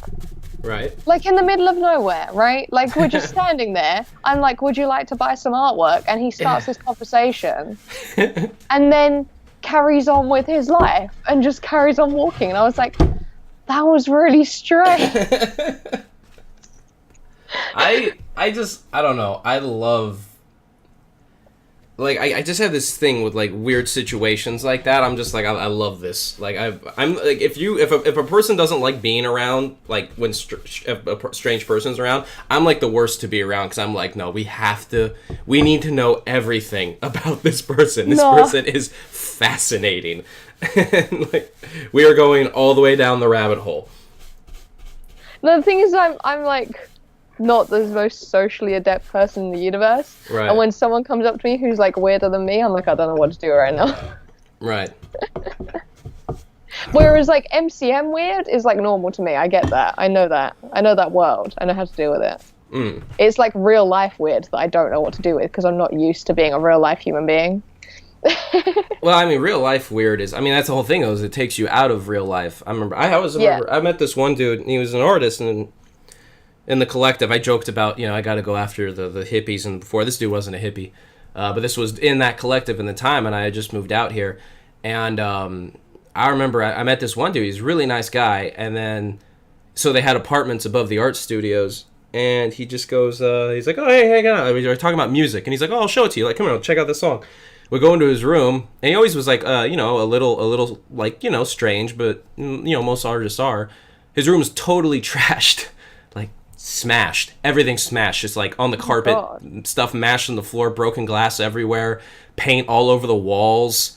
And it was like painted on the wall and just like with hands on the wall, text that said "create a monster," and he had a sword stabbed into it. And I was like, all right, this is different. This was literally like I lived out here for like 2 weeks after moving here from Utah. And were you in a Skillet video or something? Like, it was okay. So it was intense. And so as he's talking to me, his speech is getting more disjointed. Oh, like it's not like his grasp of reality is like kind of slipping. And I'm like, what is he talking? And so here's the thing. I'll preface the part of the story by this, is that he struggled. He had diagnosed bipolar schizophrenic. And what I didn't know was that he was he had fallen off of his medication, so he was going into kind of an episode thing, and I didn't know that. I didn't know that about him. And I should clarify also, like, this is regardless of this. I'm just explaining the story because it's just environments, and nice dude, like really, he's just a really great guy, and really talented artist and brilliant too, just really smart dude.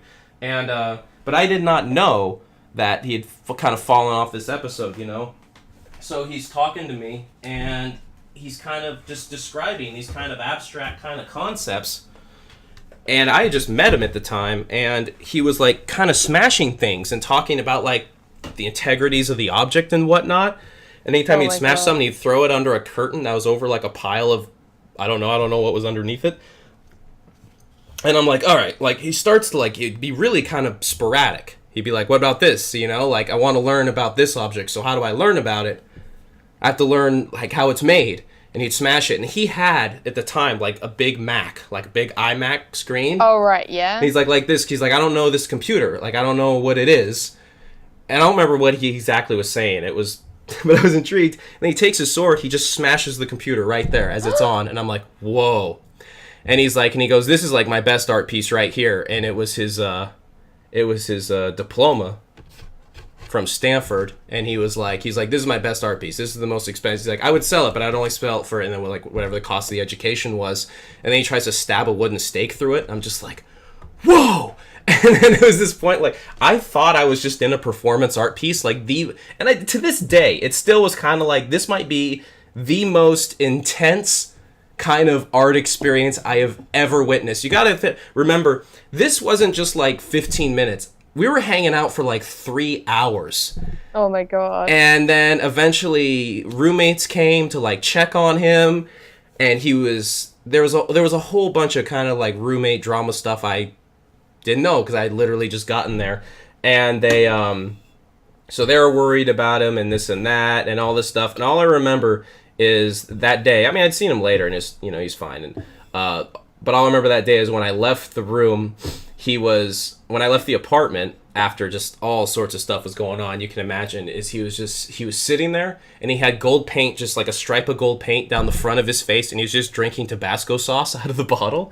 And I was just like, whew, I have no, like, it was, to this day, it was like, whoa, like that was a lesson for me. Like it was kind of, it really hammered home also the idea that it's like, the whole different reality that he was experiencing and like trying to get through in that moment, it was like interesting because I felt like in a way his creative side was like almost communicating it to me in a way that like a more rational situation wouldn't, like if it would just been someone just sitting there and everything was okay and they were just telling me about the experience, or or just telling me about a struggle with mental illness or something, it wouldn't register like it did spending 3 hours feeling like I was really like, okay, now I feel like I'm inside this person's mind, because this is like, it took a long time of like breaking down like what I thought I would know of a situation. You know what I mean? It was like, I was in an environment 10 minutes later, I'm in a completely different environment I don't understand. All rules are out. I don't know what's going to happen in here. He had like remember at one point he just had a knife and he was just like juggling around his hands and there was like blood on the blade of the knife and I'm just like, and I remember, and it was like genuinely, I'm like, I don't know this dude. I don't know what's going to happen. This is something else. But like, man, that was a completely unforgettable experience. And to be honest, it was kind of in this way where I'm like, I think he's like, he's communicate, like this is communicating. Like I see like in this, when his brain like went and it was in, and it fell into this other reality for him, like everything's off the table. Like nothing is, there's no rules from any life I know that apply to this situation, Right, yeah. Yeah, that was fascinating. And I don't define that story as just a weird experience or a weird person. So I feel like I don't relate that to, like the karate gi guy in the bathroom, because I felt like this wasn't an because there's a difference. I feel like where someone just to be weird, it tends to be a thing. I feel like by definition, it should be kind of a quirky nature and character due to maybe their like preferences or, as they grow up in their environment and the things they prefer. Whereas in this case, I feel like, attaching mental illness to that's not really like a fair comparison. That's a whole kind of just different thing. But I only brought it up to speak to the idea of when you find yourself in an environment that you completely don't understand, pretty much because, like, I feel like that's why I'm drawn to, like, those situations, is because I'm like, whoa, this person is showing me a part of their world, and it's a world that I can't relate to at all. So, like, I feel like they're teaching me something that I could never have been taught otherwise, Yeah. You came out of that situation a lot better than I would.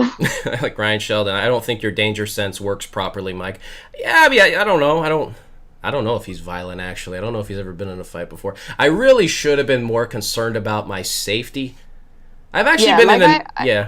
I've not been in the same situation, but I've been in a situation where someone's having like a breakdown due to like that kind of thing, and they're like standing there with a knife, and it's like, okay, and there's tears, and it's like, okay, I don't know what's going on right now. Like I've had someone be like, I dream about killing you, you should be careful in the hallways, and it's like, okay. And then they have no memory of ever saying that to me. And it's like, okay, so I'll just be the crazy paranoid person at school then, okay. I don't know. It's you came out of that a lot better than I have in vaguely similar situations, because you were in it sort of like okay, you're trying to find out what this person's trying to say to you, whereas I was like, I'm gonna die now. You know? Are you there? Oh, there we go. Sorry, I was sanding. I forgot to. Oh, okay. But I was going to say, in the situation in mine is there was never threats directed towards me. It was a situation that felt like it might be dangerous, but it was never threatened towards me. So right. I remember when the knife was involved. I remember thinking like, all right, this is I'm like, this is not comfortable. But let's just I kind of have this thing where I feel like I have this defense mechanism where I've been in a number of really kind of sketchy situations. I don't know if I told the story here, like when me and my friends were like pulled over by like what probably was like fake police out in the middle of like mountains in the middle of nowhere at like 2 a.m. And they were like drunk and we were worried they were gonna kill us. Like I found in like lots of situations, if you that's a whole other story. But that was a weird time.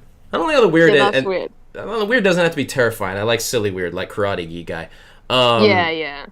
But I found that in situations where it seems like something's kind of off, if I just like kind of put myself in their environment and then I think like, well, okay, well, what are the rules of their environment? Like, what are the rules of kind of the reality that their head is in? Like, and then work within that framework instead of pushing back really hard.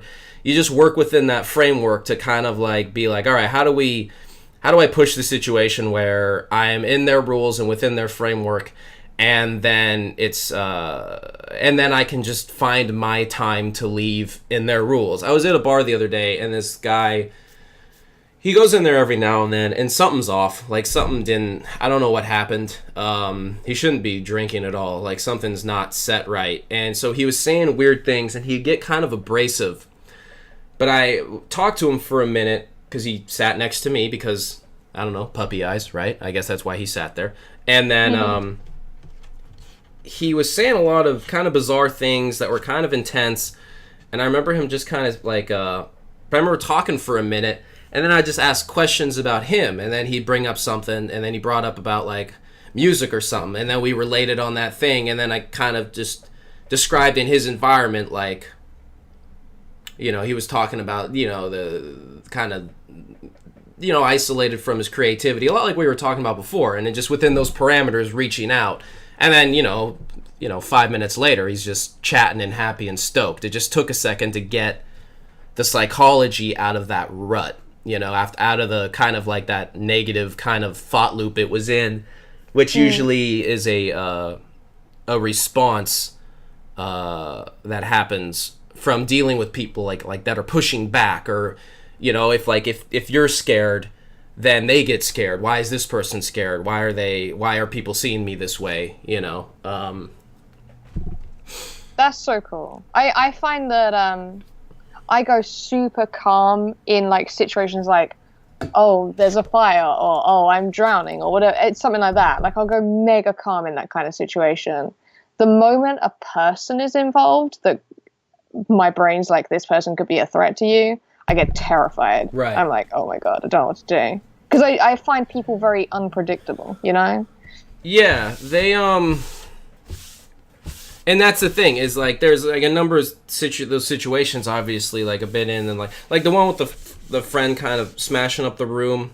I really don't think that was a dangerous situation. I don't think he's a dangerous person. I think he's just, you know, I just think he wasn't putting together the context clues of the room, how they could be seen is threatening to someone outside of it, you know? Right. And he's, you know, and he, I don't know what's going on with him now. I haven't seen him in a bit. I knew him because he was friends of one of my art friends. Like, they were close friends, and so they knew each other. And I think that also helped, is it was like friends with friends. You know what I mean? Like, it's not... Yeah. Yeah. Rather than it being like... If he was a total stranger, like, completely, like 100%, that would have been a different set of rules, you know? That would have been like, oh, hey, where's your bathroom? I gotta go piss, and then leave. Like, you know. Yeah, I don't know. I'm trying to think of, like, other times. Just in retail, there's been a lot of weird people in retail. I had a lady who asked me, she said, I can't remember exactly what she said. She said something like, she just goes kind of out of nowhere, kind of something along the lines of, like, she's like, oh, I'm fine, how are you? I'm like, or she said, she answered a question I didn't ask. I was just sitting there. And then she goes, and I'm like, oh, excuse me? And she's like, oh, you didn't say anything? And she's like, no. I'm like, no. She's like, oh, I thought it was the automated monkey over there. And I'm like, and then we just continued with the transaction. I remember, it took me a while. I'm like, what did that mean? Like, what was she talking about? So it took a while, and I realized there was kind of like a teddy bear thing on the register, like off to the side. And I'm like, oh, maybe she thought that was a monkey, and that it was like a talking doll, and she maybe thought that but that still means that she heard something that wasn't asked, you know? It took me a while. I still haven't I don't have that one entirely solved. I think maybe she was just, you know. Maybe she was just tired. She had a weird day. She had a weird day, you know. She could have been deep in her head and been like, all right, that's enough.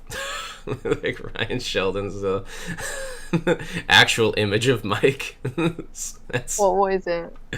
It's a Futurama reference. Oh my God, yeah. Yeah, I don't know. I feel like there's a lot of strange people, obviously, in the Bay Area, but there's just strange stuff happens everywhere. A lot of people keep to themselves as well. Yeah, I mean, I think in a lot of cases, I mean, a lot of people, if they're kind of bizarre, they tend to be social outcasts anyways. So they tend to keep more to themselves because they don't relate or interact well with a lot of people. I don't know, I remember seeing I saw that Crispin Glover movie, What Is It? And I saw it like in the theater in Salt Lake at this little theater called the Tower Theater, because he like works on his movies, I guess, in Utah. And I didn't know he was going to be there. I just heard about the movie and that it was a really bizarre movie. And I'm like, oh, okay, this would be cool. So I saw it, and it was really bizarre. I mean, I can't even remember a lot of the premise. It's very kind of conceptual, but all the main actors have Down syndrome. And then one of the main characters has cerebral palsy. And it's when you watch the movie, you're like, it's a very like highly sexualized, lots of loaded imagery kind of movie. And I remember thinking like, what is going, how? And then Crispin Glover was there. He walks out of the movie, goes on stage. I'm like, whoa, he's like here. Like, you don't usually expect that. It's not like, it wasn't I was going to see a movie and I'm at this premiere thing. I'm just the movie and suddenly the director's there, you know? And that's how he tours with the movies. And so he answers questions. And so what the story is he co-wrote that movie with the man in it that had cerebral palsy. And the movie was about his struggle, because everyone always assumes that he's like, you know, mentally challenged, but he has a physical disease. And so he's kind of locked in his head, and then all his body still has all the urges that an adult body would, but then you can't do anything about it. And so, like, learning more about that, I started learning, like, oh, okay, like, now it's starting to come together. And I had asked him, because I worked at that school, like, helping kids with disabilities swim, and I'm like, how do you deal with, because I'm like, on first glance, without knowing much of the context of this movie, I mean, people would be concerned that you're exploiting your actors, you know, because they may not know all the social ramifications of the stuff they're acting in, you know, and what they're doing. And on my part, that might have been actually I think that was a little, you know, kind of ignorant on my part. And that's why I was glad he was there and talked to him about it. Because then he kind of mentioned, he's like, a lot of these guys, like, they were cast because they're already social outsiders. When you are growing up with mental illness or certain disabilities, you are already become kind of like automatically cast kind of as an outsider. And so that he's like, that would be the only kind of person that would fit in the context and role and content of this movie. And he's like, when we were at the premiere, you know, they were there and everyone was there, and a lot of their friends were there, and lots of friends that you know, they had lots of friends with Down syndrome as well were commenting later, like, this is like how I am with my, you know, with my wife and my girlfriend. And it was like kind of that thing is like, and I realized, oh, that was on my part. Like, I'm used to, like, you see a movie, right? And if there's like a sex scene or something, you're used to it, like a normal, in any case, right? You watch something on Netflix or whatever, you see a sex scene in a movie and it's two people with Down syndrome and you haven't seen that before. And then all your assumptions are like, oh, I don't know, you know what I mean? What are they trying to... And then you like you have this kind of response is usually like a defensive response. And you're in a defensive response because it's a situation you don't understand, you know, and that's how I was. And I'm like, I don't understand this situation. Like, this is bizarre, you know? But then working in the environment where I'm learning, oh, they just like, they have relationships. I remember I was... this was a quirky story, because this was a new environment for me as I was working at that school. I might have told this story before, I don't know. And I was helping a kid swim, and I don't know if he had some type of, he wasn't cerebral palsy, I know, because there was mental and physical, but I was helping him put braces. He has these braces that had to go on his legs, so I'm putting them on. And this dude who was he was in one of the classes, I think he was like maybe early 20s, you know, early 20s, has Down syndrome. He comes in and he just is kind of hanging out with me, and he's just like, he's like, be careful putting on those leg braces. And I'm like, oh man, I'm like, yeah, dude, I'm careful. I'm like, don't even need to worry. And he's like, yeah, because if you end up hurting his legs, I'm gonna have sex with you. And I look at him weird, like, what? And then he just smiles and goes, I'm just kidding, old man, and slaps me on the back. And I'm like, oh my god, I love this guy.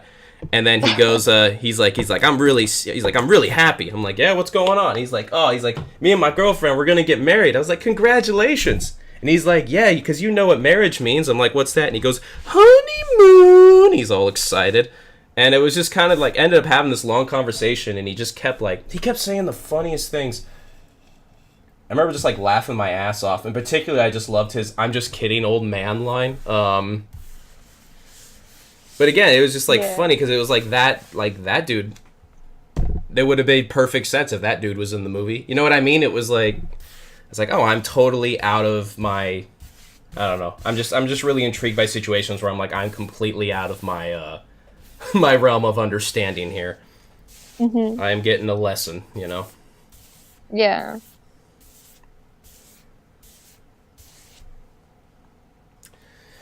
Yet one of the ones that stands out the most to me is that karate gi guy in the bathroom. That was so weird. I just don't understand why he was in there. That's like the thing. Like every other so situation, random. I can kind of figure out. That one, I can't. I guess he just needed someone to talk to, and I guess maybe he was already in the restroom. It's just weird because I really am still having trouble trying to figure that situation out.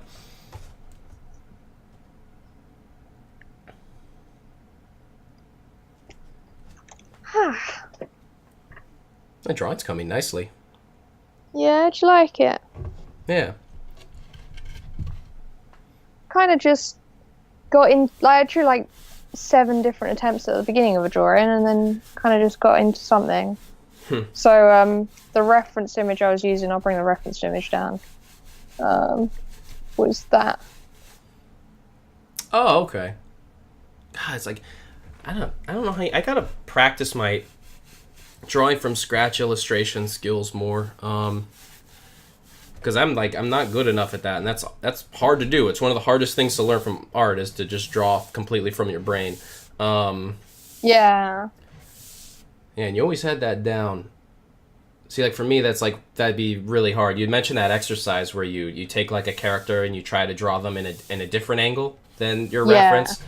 It's like I got to do stuff like that because to me, like that would be really hard to try to execute that character from a different angle, different pose, and to make it still look like them.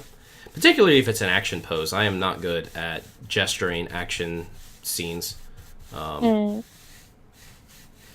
think it's just because I draw it so much. Like, Right. It's really just a case of, like, practicing the most. Like, it's not... I've not done a perfect example of it, but I've done an example of it that, like, has made me feel nice and relaxed and happy, you know? Right. I just wanted to, like, actually get something on, quote, paper, on the screen. Right. But, yeah, I don't know. I don't know why, but, like, I really enjoy... I think that's the way that I put myself into images is by changing how the character looks or by coming up with own stuff in my head. I think a lot of people, they put their self into it in the techniques and the styles that they use, but for me it's like giving them a different emotion or something like that, you know? Changing the context more than the character per se? Yeah. Yeah.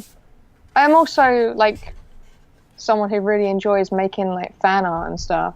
That'll always be a big part of me. I haven't done fan art properly. I've done a few pieces of Patreon, but I've not really done much like fan art for myself for a really long time. Yeah. Basically, since I was told that I couldn't sell it. Basically, Right. I should really just draw some of my favorite characters just for fun, like when I was you like the 10 years characters. old. You know? Right. I still feel like, I think we talked about before that feeling of like a lot of the art pursuit is just trying to like chase that feeling we had when we were little kids making art, you know? Yeah. Like I just want to feel like how I did when I was trying to draw roller coasters. I don't even remember finishing very many roller coaster drawings, but No. I always remember I would always try to draw like one, because he was always like two tracks, you know, like 2 rails on the track, and I always draw one big complicated rail, then I'd have to try to like trace it match it with the others. But then I knew that like perspective would come into play, and I remember learning that like I don't just draw it like a rainbow, you know what I mean, like where if the track goes over a bump, the line has to cross the other line. But I'd always make the roller coasters too complicated, so I had a lot of trouble like trying to imagine it, and because I was, you know, trying to learn foreshortening in 3rd grade drawing roller coasters or whatever. But I think that's when I was starting to like, my brain was starting to register that concept. I might have 5 boards gessoed by the end of this podcast. podcast. We should probably take a break soon and look at people's art, Well, right? I was thinking it would be a good thing if we took a break, mainly because my brain is starting to fry. Right. And then we come back with everyone's artwork. Yeah. I think so, too. All right, everybody. Here's how it goes.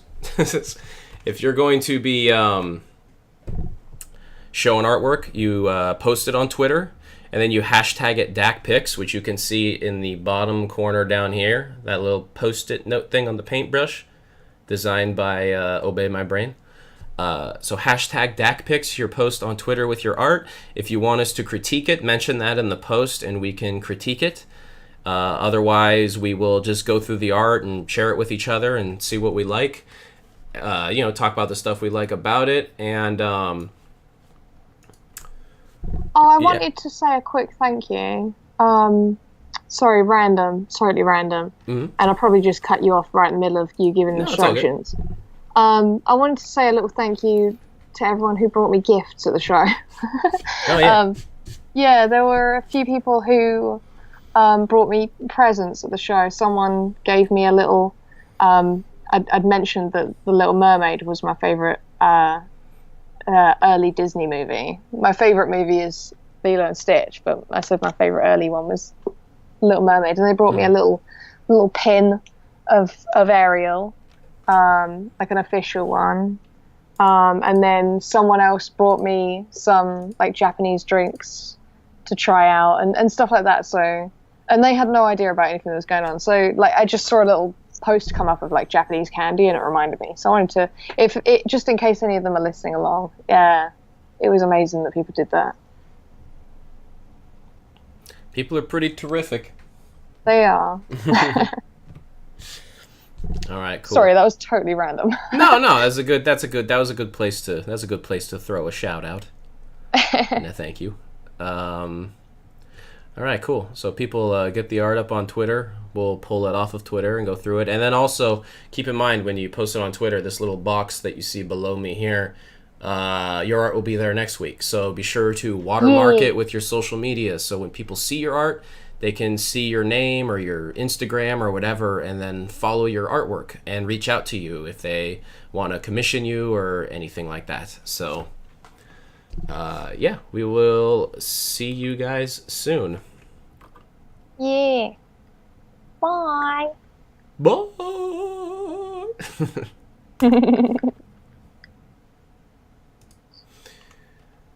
Critique time.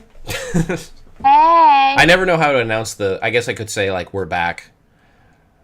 That probably would just be a normal thing I think to say. you usually say we back, yeah. I don't know, it doesn't really matter, does it? No, we're back now, and here we are. I really like this Demon Man drawing. This might be one of my favorite Demon Man drawings.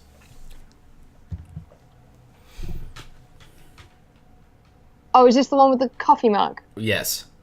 Yeah, I like this. I love her eyes. Mm-hmm. It's so nice. And the hands are so well done. Mm-hmm. Hands are nice and big all up front. I like the detail he's put in to the watch. There's so much detail. You always know a Demon Man drawing when you see one. It's got the Demon Man energy. I haven't heard him much in the chat. Is he still there? Are you still here, Demon Man? Actually, I don't know. I'm not sure. My boyfriend is playing Final Fantasy 15 at the moment. Oh my god. Final Fantasy 15. Yes. You're like, we gotta wrap up this podcast. I want to play Final Fantasy 15. No, I can't. Everyone's asleep upstairs, so I can't play it. You just blast it as loud as you want. Just be like, this is what I do now. You set the ground rules of the room. Just kidding. Yeah, I don't think I can get away with that. You're like, that's not gonna work, Mike. This is a lot of really good art this week. I'm looking at Heather Makes Things cookie. I think this might be my. I mean, I just said the same thing about Demon Man, and now I'm saying this about this, and so it doesn't sound genuine. I kind of wish these two pieces weren't back to back because it doesn't sound like I'm going to mean it, but I actually do mean it when I think this is probably my favorite Heather Makes Things cookie piece she's done. We were legit actually just talking about how we both adore this. Like we looked at it, and I was just like, oh wow. I was saying it was so clean, and so beautiful. And you said that, like, even if it was just a drawing on paper, it would look amazing. Yeah, and the fact that it was done on cookie frosting is insane. But it's just that is a beautiful portrait. It reminds me a lot of Jaime Hernandez, like Love and Rockets comics. A little like kind of maybe a little like Jessica Abel comics or Adrian Tomine comics. Just real clean, I should really know smooth these lines. names. They're like Love and Rockets, I believe, came out in the 80s, and then it went all the way through. They worked on those the Hernandez brothers. They worked on those for decades. You can buy like the whole collection all together now from Fantagraphics, and then those are good. Like kind of each brother had their own different stories they would follow. Jaime's was kind of like a kind of punk rock culture and everything, and then Adrian Tomine was originally, I don't know if he's still in the Bay Area, but like in indie comics like Bay Area. I think Drawn and Quarterly put out his books. Kind of like modern urban romance. Lots of kind of sad stories, but very kind of realistic characters. Social kind of how they socially interact, etc. Just beautiful, clean drawings. I haven't read his books in a little while, or his newer stuff, but I think the last one I read was what was it called? Shit, it was the book that came out after Sleepwalk. Damn it, I forgot. It's been Summer Blonde. It was a collection. I think 4 short stories in that one. They were all really good. And then I don't remember who was the other artist I mentioned. Jessica Abel. Yeah. Yeah. Yeah, that's good stuff. She have her book, I believe she did La Perdida? I can't remember. It's been a long time since I've dug out my comic collection, but that's what the art was making me think of. It's so weird that I work in the comics industry and you're the one who knows so much more about comics than I do. We just read different comics, you know? Yeah. You read, about like all the manga stuff and... What are mangas? I don't know why I said that way. Don't worry. Wait, is it manga? Is it manga or manga? Yeah, it's manga, yeah. Manga. I always say manga, but it's manga. I usually say manga, too. Yeah, it's because it's how we Westerners read it. Yeah. Well, you know all about that stuff, and I know all about comics about sad people staring through Venetian blinds. That's kind of like the comics I read. Heather makes things says... it's from a food coloring system. It's thicker like ink, but still not quite right. It doesn't have a green or purple undertone like most black food coloring. Huh.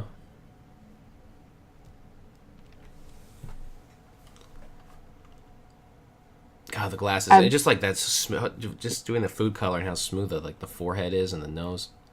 Leaving the line disconnected from the upper lip right here. Oh yeah, this is the jam. I love the hair. Oh, I just love that piece. It's just so, like... Yeah, I never want to eat it now. I know, right? It's captured forever. It looks like almost like a mixture between, like, an ink sketch and, like, a wood carving to me. Right. Like, the way the lines doing their things. I don't know. Sorry. I love it. She mentioned also started using a dip pen to see how it acts. It's easy to stab the cookie. I think the dip pen looks nice. Well, whatever you're using, keep using it because it's working. Ryan Sheldon's piece now, which I believe was a work in progress, right? Was he uploading you're saying he was uploading a work in progress? I'm trying to find it. Oh, yeah. Almost done with this work in progress, following along with Draw a Circle podcast. Oh. Yeah. Oh, Heather Makes Things mentions that was actually a portrait of Sleepy Time Vanilla, who's had art on here before. Yeah, I spelled their name wrong. That's why I couldn't find them. There we go.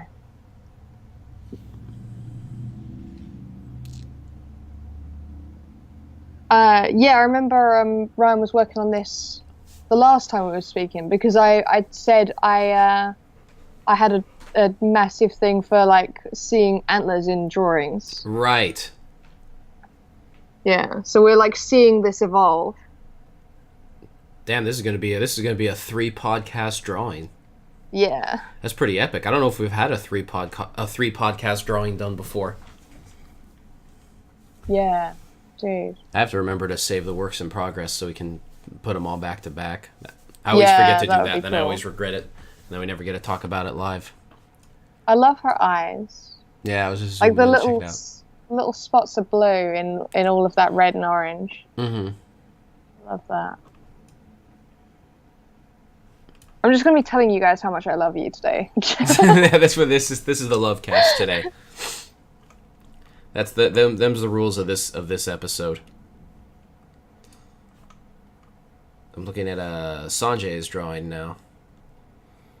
I forgot to check the medium. It looks. I always guess wrong when it's between charcoal and graphite. I always have trouble for some reason telling on his pieces. I always think I want to say charcoal and then it's graphite, or the other way around. Portrait from life, about 40 minutes, despite of on the fly scaling about 25% smaller than life, it came out pretty well. What do you say? That's about this one? Yeah. Yeah, this is fantastic from life piece. This is I can't see the live broadcast, so this is the guy, right? Yeah. Like a 3/4 view portrait. Yeah. Yeah, I love this. I love the like very specifically chosen dark spots, and, like where they go deep into darkness, but they're very limited. You've got like the one kind of like on the jawline, the neck, one at the back of his head, one in his ear, the eyes, the shadow of the nose, the shadow of the mouth, and then one on the far side of the hair. And it's just like they're so carefully chosen to frame the face and like make sure you're looking at all the correct locations, and they just draw you back in towards the center of the face. Oh, it's so good. Yeah. Sanjay's like measuring skills are just so on point. You could see it where it kind of fades into the collar, and you could see a little bit of kind of the lines drawn there, but they're so decisive and well executed.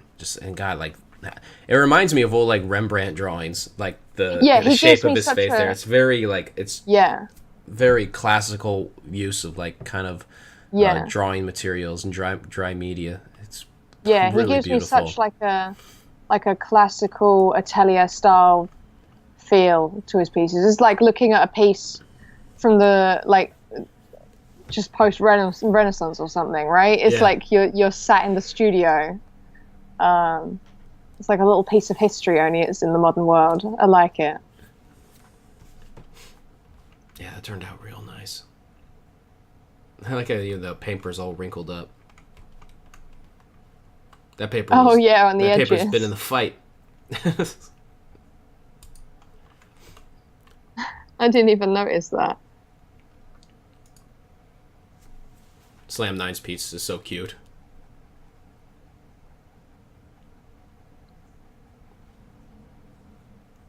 Oh yeah, I got it. Oh my god, wait, I need to zoom in on this. What was this one done in? I was originally gonna say it looks like watercolor. Right. But I'm pretty sure it's digital. Well, I thought it was digital too, but then there was moments where it looks like there was a line here in the sky, and then there maybe was like a liquid like masking that was lifted off, and you could see a little bit of the pencil on one of the little circly cloud lines in the sky. Maybe it's just scanned really well. Maybe it is traditional. It could be digital, it could be a mixture. And that was just a line that wasn't erased. Yeah, I guess it could be both. It's pen and digital color. Oh. Ah, yeah, it looks really nice. It's gorgeous, yeah. Everyone's freaking out. They're like, oh my god, it's amazing. Getting a lot of the can evens. I love how just how kind of like subtle the palette is. The tree reminds me of like a Calvin and Hobbes, like Bill Watterson tree trunk. I love the creature's face with his little flappy ears. Oh my god! I want to read a book that has no words in it, entirely picture book by Slam 9, right? Yeah, that'd be sweet. It just tells you an entire story. I want a Slam 9 wordless comic too. Be so good. I think it'd be fantastic. It's a paint overlay on top of everything. Okay. So gorgeous. I give it a slam 10. That's a dumb joke. Stupid. I just had to. I always love Slam 9's character design. Like, he makes these so fast, but they feel like they've got like years of character design inside them. I know, seriously, like these are these just done during the podcast? No way. No way, right? Surely. They take a little longer than that, right? Some of them he does during the podcast. If he did this during the podcast, I'll just give up on my career now. All I've done is paint 5 boards black. How do you think I feel? And I'm not even done with that. Oh my god, yeah. I could look at God, the art this week is bonkers. See Tendrils. I'm on the Tendril pieces. I'm looking at the one of the child, the little girl. Yeah, I saw this posted up the other day or something. Yeah, I gotta get it up close because the line work is just sweet. It might have been a work in progress that I saw, I'm not sure. But yeah, I love this. I love this so much. Especially just like her eyes, like the whole eyes area and the mouth.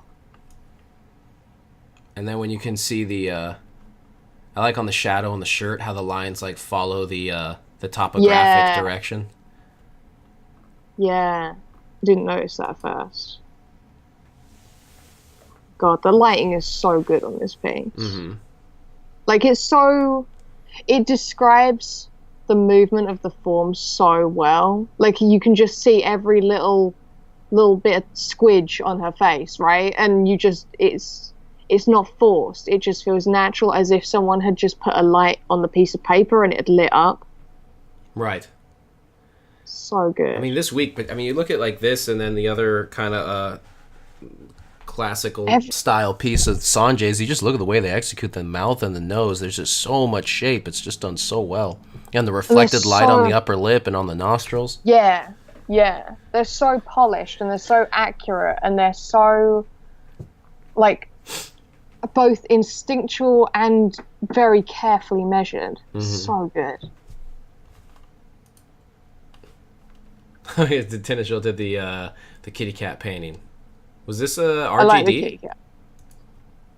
I think so. Yeah. This is an RGD because I almost drew this one as well. It's a little like fluffy black cat. There's like 5 pictures of it. It's so cute. There's one with its little like toe bean sticking out, and I'm like, yeah. Little toe bean. Drawing black cats is tricky. It's like because they just disappear into just eyes and blackness, like Cosmo or Comet. Wait. Cosmo. Yeah, Cosmo, right? Because Cosmo is the cosmos. Right. Yeah. Spacey cosmonaut, black hole, fly into the monolith. 2001 cat. And then Comet has like a stripe off his face, so that's the little comet flying past. He's the one with all the sass, right? Oh, he's the arsehole, yeah. Right. Although he's being nice to us at the moment. That's good. I love the use of the like red and purple in the little spatters around the edge of the cat. Oh. Yeah, can you see that? It's so up good. Here. Along his like back and over his little ears. Yeah, I didn't even see that at first. And there's a little tiny bit of green on one side, so that it like one side is cooler than the other. Oh yeah, look at that. Yeah, I really didn't see the green until you mentioned that. It's so good. It's so subtle. And the green is like reflected on the other side. So they've used all of the different paint colours from the world around it and pulled it in. But it's like in this really cute, spattered paint style. Oh, I love it. I mean, they had a few pieces. Oh, this is a beautiful piece. I didn't get to actually have a chance. This is the first time I saw this one large. Tendril's portrait of the man with the beard and the long hair. Oh yeah. I didn't have with a chance. His super intense eyes. Yeah, it's intense. He's staring into my soul. His fuzzy beard. This is an interesting case where they drew like all the individual hairs, but they stuck through it all the way until it made the form through that process. I like the fact that the outer hairs of the top of the head fade into the... They match the lines of the shading around the face. Right. The background. Right. They match the same movement. That adds to the psychology of the piece. The intense glare. They're tunneling in. Yeah. The nose is really well drawn as well. Mm-hmm. Really, really well drawn. It's really hard to draw the full nose, like with the bridge of the nose and everything, when it's front facing. Right. Like That's most a good point. people just do the part. Well, also because it's hard, especially if the lighting's straight forward too. You don't get any cast shadows going from the left or the right. And in photography, they often blow it out. Right. Like deliberately. Yeah. I always forget about that. That's always a huge struggle with straight on portraits. Let's see. This was a nice piece. Was this in acrylic or oil or? Is this the girl with the glasses? Or is this like a digital that has like a painting style brush? Yeah, with the dog and the girl. She's up like laying down, upside down. It must be real, right? Like real. Well, paint? I know Corel Painter has a brush that does the paint texture, just because parts of it, her head almost like around her glasses look digital. Yeah. But then the rest of the other parts have the little textury thing. But like her eyebrow looked digital to me. I'm like... No, I agree with you, yeah. Yeah, it might be digital. Like if you look at the little creature, its little ears. Oh, right. Oh, Slam9 says that they use Critter, by the way. Some people were asking. Oh, okay. He says, I use Critter with my tablet, GIMP if it's just cleaning up scans or something simple. So are they on Slam9 on Linux? What? I remember using GIMP. Linux, like running their computer on Linux? I don't know. They said that they just they didn't want to pay for the license of Photoshop, so they've got Critter instead. Which makes sense, because like current Photoshop is expensive as bars. Yeah. Well, yeah, now it's all renting, right? It's all like Adobe Creative Cloud's like $50 a month to get the whole suite or something. Yeah, screw that. I'm so glad I like bought it outright when I could. Yeah, I have like a license for the CS6 suite. So I'm just I've got using CS5. One. I have an old CS5 on DVD. I could always resort back to that one too, because technically, actually, I just realized my CS6 license is because my ex-girlfriend had got it through her work. So I guess if she ever gets a new job, I'll lose my Photoshop and Premiere.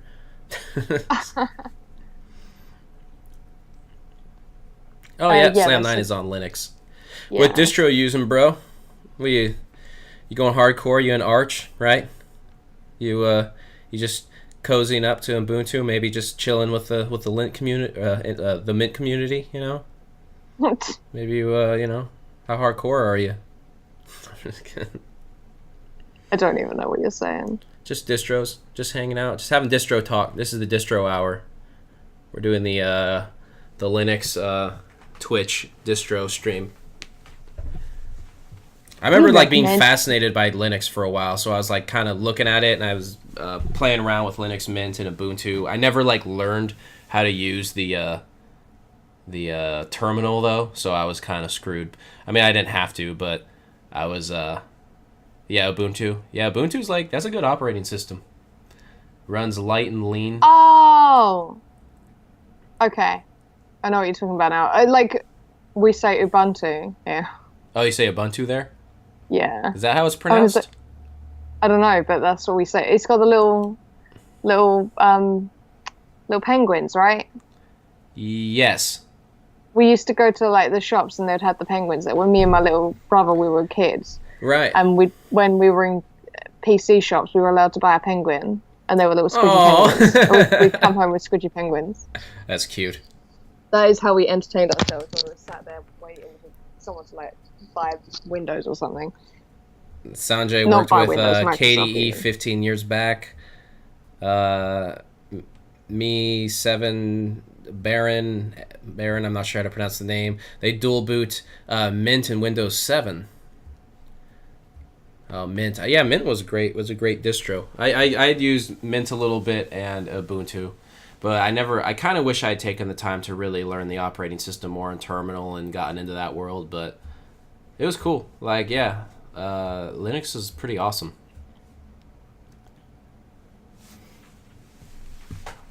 Anyway, we got way off topic here. That's the last. That's the last of that art. Was there any other art we're missing? I think that was it. Oh, well, that's intense. Are you ready to be back on screen? Yeah, sure. Sorry, yeah. All right. Oh wait, I have no idea. Your camera's not there. It's just your little calling thing. Oh. Is it there now? Nope. It's not going to work then. It's just crashing. Oh, I don't know it was why. just crashing? Yeah. Well, we have your audio. I can do this though. I can share my screen. Okay, and then that works. I'll get Photoshop back up so I can write. Well, I mean, we can hear you, so, you know. Yeah, but then I can like draw a picture of me so you can see me. Oh, that works. You just like do a little self-portrait real fast. Yeah. It's kind of weird. All our technical difficulties this week are not really figure-outable. They all were kind of random crashes. I have no idea. It's really strange. I'll be sure to update OBS, and I'll check my error log to see if there's anything in there that I can figure out, any clues. Actually, it'd be kind of fun to talk to you guys about. Like, I'm really fascinated by Linux, only because I think of the way people, how they identify, or not identify per se, but attach to certain operating systems. I think the culture behind that, and then how people prefer their workflow, and then being able to customize pretty much your choice in operating system and how that works. I don't know, I just found it all really interesting. So I was like following a lot of like Linux podcasts and kind of new stuff for a while, even though I didn't know how to program anything about it. I just got really interested in the culture of operating systems. And yeah. Like listening to interviews with Linus Torvalds and that's so weird. And Richard Stallman, even though, you know, he doesn't use Linux distros, was he? He wrote the GNU public license and uses, I don't think he uses FreeBSD. I don't know what the hell he uses.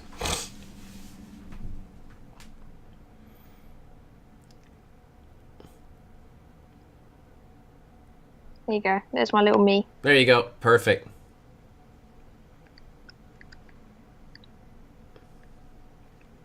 It's like I'm still here.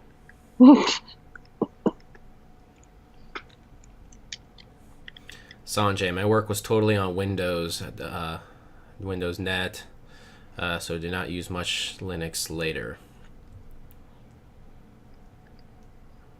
I've never used Linux. Me 7 mentions it there. The penguin is the Linux logo. That's why you guys are buying little Linux penguins. Aww. Well, if you ever have it runs really lightweight actually, so it's also really great if you have an older computer that's not running operating systems as powerfully. You can usually put Ubuntu on it or something, then it runs pretty well. Or even they got some. I remember they had some lightweight distros like Puppy Linux or whatever that were so small that you could actually install it on your RAM instead of your other memory, so the whole thing would run super fast. I don't know. It's fascinating. It's a fascinating world. Free software, and not just free cost-wise, but the idea of it was free. Yeah. Free of all restrictions of normal commercialization. And that's pretty cool. Free licenses. Oh! It's Meta Baron. I didn't realize that was Meta Baron. I just didn't even realize the 7 was printed as a T. Yeah. I'm like, what's me 7? Oh, I'm an idiot. I can't even believe I Dude, did. What's up, Metabaron? I can't even believe I didn't even read it that way. I didn't even twig that either. Oh, I'm such a dingus.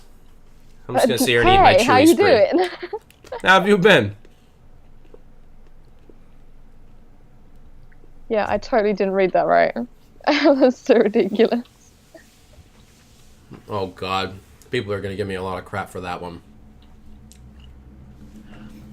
There we go.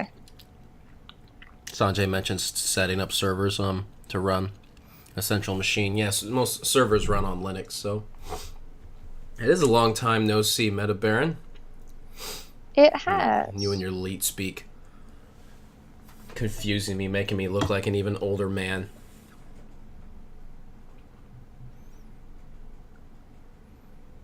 I could just take in your drawing all the way there. Does anyone have any questions or anything? I got nothing else. I don't need to stay late to be jessoing boards. Yeah, I'm quite tired as well. Yes.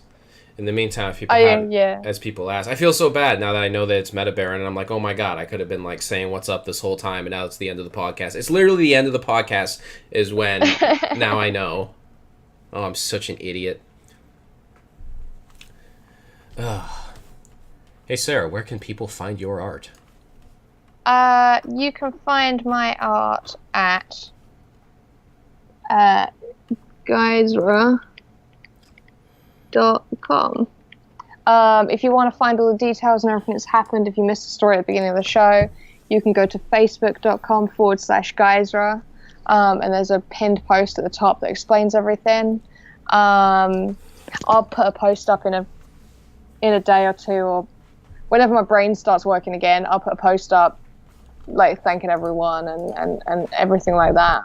And then I've got some plans that I might do to thank everyone, but I need to check that I can do it. Anyway, then everything, Twitter and Instagram are at Guyzra, Gyzra. Patreon is patreon.com/Guyzra. Latest upload for Patreon is going to be a little bit late. It was supposed to be going up at the weekend, but life happened, so give me a little bit to pull that all together and upload it. And yeah, that's basically it. Apparently tables for Manchester go on sale very soon, so I'm going to try and get a table at Manchester MCM. So the next convention that you'll see me at will hopefully be that. Then I believe it will be Glasgow, and then I believe it will be the next MCM London. So, yeah, I think that's it. Where can people find you? I just realized my microphone was muted for a second as I typed. Oh yeah, Sanjay, we talked about your drawing. We really liked your drawing. If you're referring to the one where it was the 3/4 portrait of the man, yeah, we were really stoked on that. We had a lot of our favorite pieces that the artist had done were all like back to back this week. Everyone's, and so we were joking at the time how it felt like we weren't almost like not being genuine, that it was that was our favorite pieces that people have done because there was a lot of it just back to back. Yeah, man, that was a great portrait. Yeah, we did talk about that. It's up there. Yeah, I was going to mention that, so it's First Friday this week, so if you're in the Bay Area, you could come out and say hello at FM on 25th Street and hit up the galleries there and all the other great galleries like Slade and Fourth Wall Gallery and Vessel. I know all those people and help out those spaces a lot, and all good people, and I'll be loafing there in the back in my art studio, probably drinking my big jug of cider or something. And let's see. I was gonna mention, it was kind of funny. So I did a little bit of like label design for a friend's record label here. I'll share the screen. Oh yeah. And it was this Moon B release on a Hobo Camp, and it's funny. So the vinyl sold out. That sold out really fast. That probably sold out in like 15 minutes or something. Nice. Those go real quick. sought after. But I did, and I was going to encourage people to buy, but I did notice it is a free download of the digital album, so no excuses, people. Like, just enjoy the music. And then, I think it's a preview, so, well, you guys might be a little SOL on that one, I'm sorry. In the meantime, I just realized it was a preview, and here I brought us all the way to this page. And now I'm just kind of embarrassed because, well, you know what? There's plenty of other Moon Bee records you guys can listen to, and there's plenty of other releases on Hobo Camp you can pick up. Like, why not instead just buy this Cosmic Dispatch EP that just came out? Boom, there you go. Listen to that. That's also good. I have to recommend something because I didn't realize that, yeah. It's a very snooze you lose in a lot of the vinyl releases in the modern funk scene. Right. Anyways, as far as any other things I got going on, I have stuff, but it's like I'm in that stage again where I can't announce things yet because I have some commissions that I just finished. They're not completely resolved, so I can't mention those products or things that are in the works. So in the meantime, just follow the Instagram down there, MC Steffen. That's my Instagram. That's how I prefer to be followed. I'm on Facebook and stuff too, but the Instagram is the best way to follow art because that gets updated the fastest. And yeah, that's all I got. Yeah. Woo! Oh, Demand Man just got back in time for us to leave. Oh, Jesus, Demand Man. Well, Demand Man, you have a great night. We were talking about how much we liked your drawing of the with the coffee mug. Yeah. It was sweet. And so had to catch up on that. Anyways. Okay. All right. I'm going to go to bed. Sarah's going to bed, and I'm going to paint more boards. So I don't need to subject you guys all to that. So, all right, everybody, have a good week. Thank you for tuning in. And I apologize, I yawned. With the what? I yawned. Oh, that was fine. That was fine. You gotta get ready to give him your classic bio. Unfortunately, we can't see your wavy hands, though. You might need to draw some hands in real quick. Okay, wait. Just scribble in some hand lines. Wait.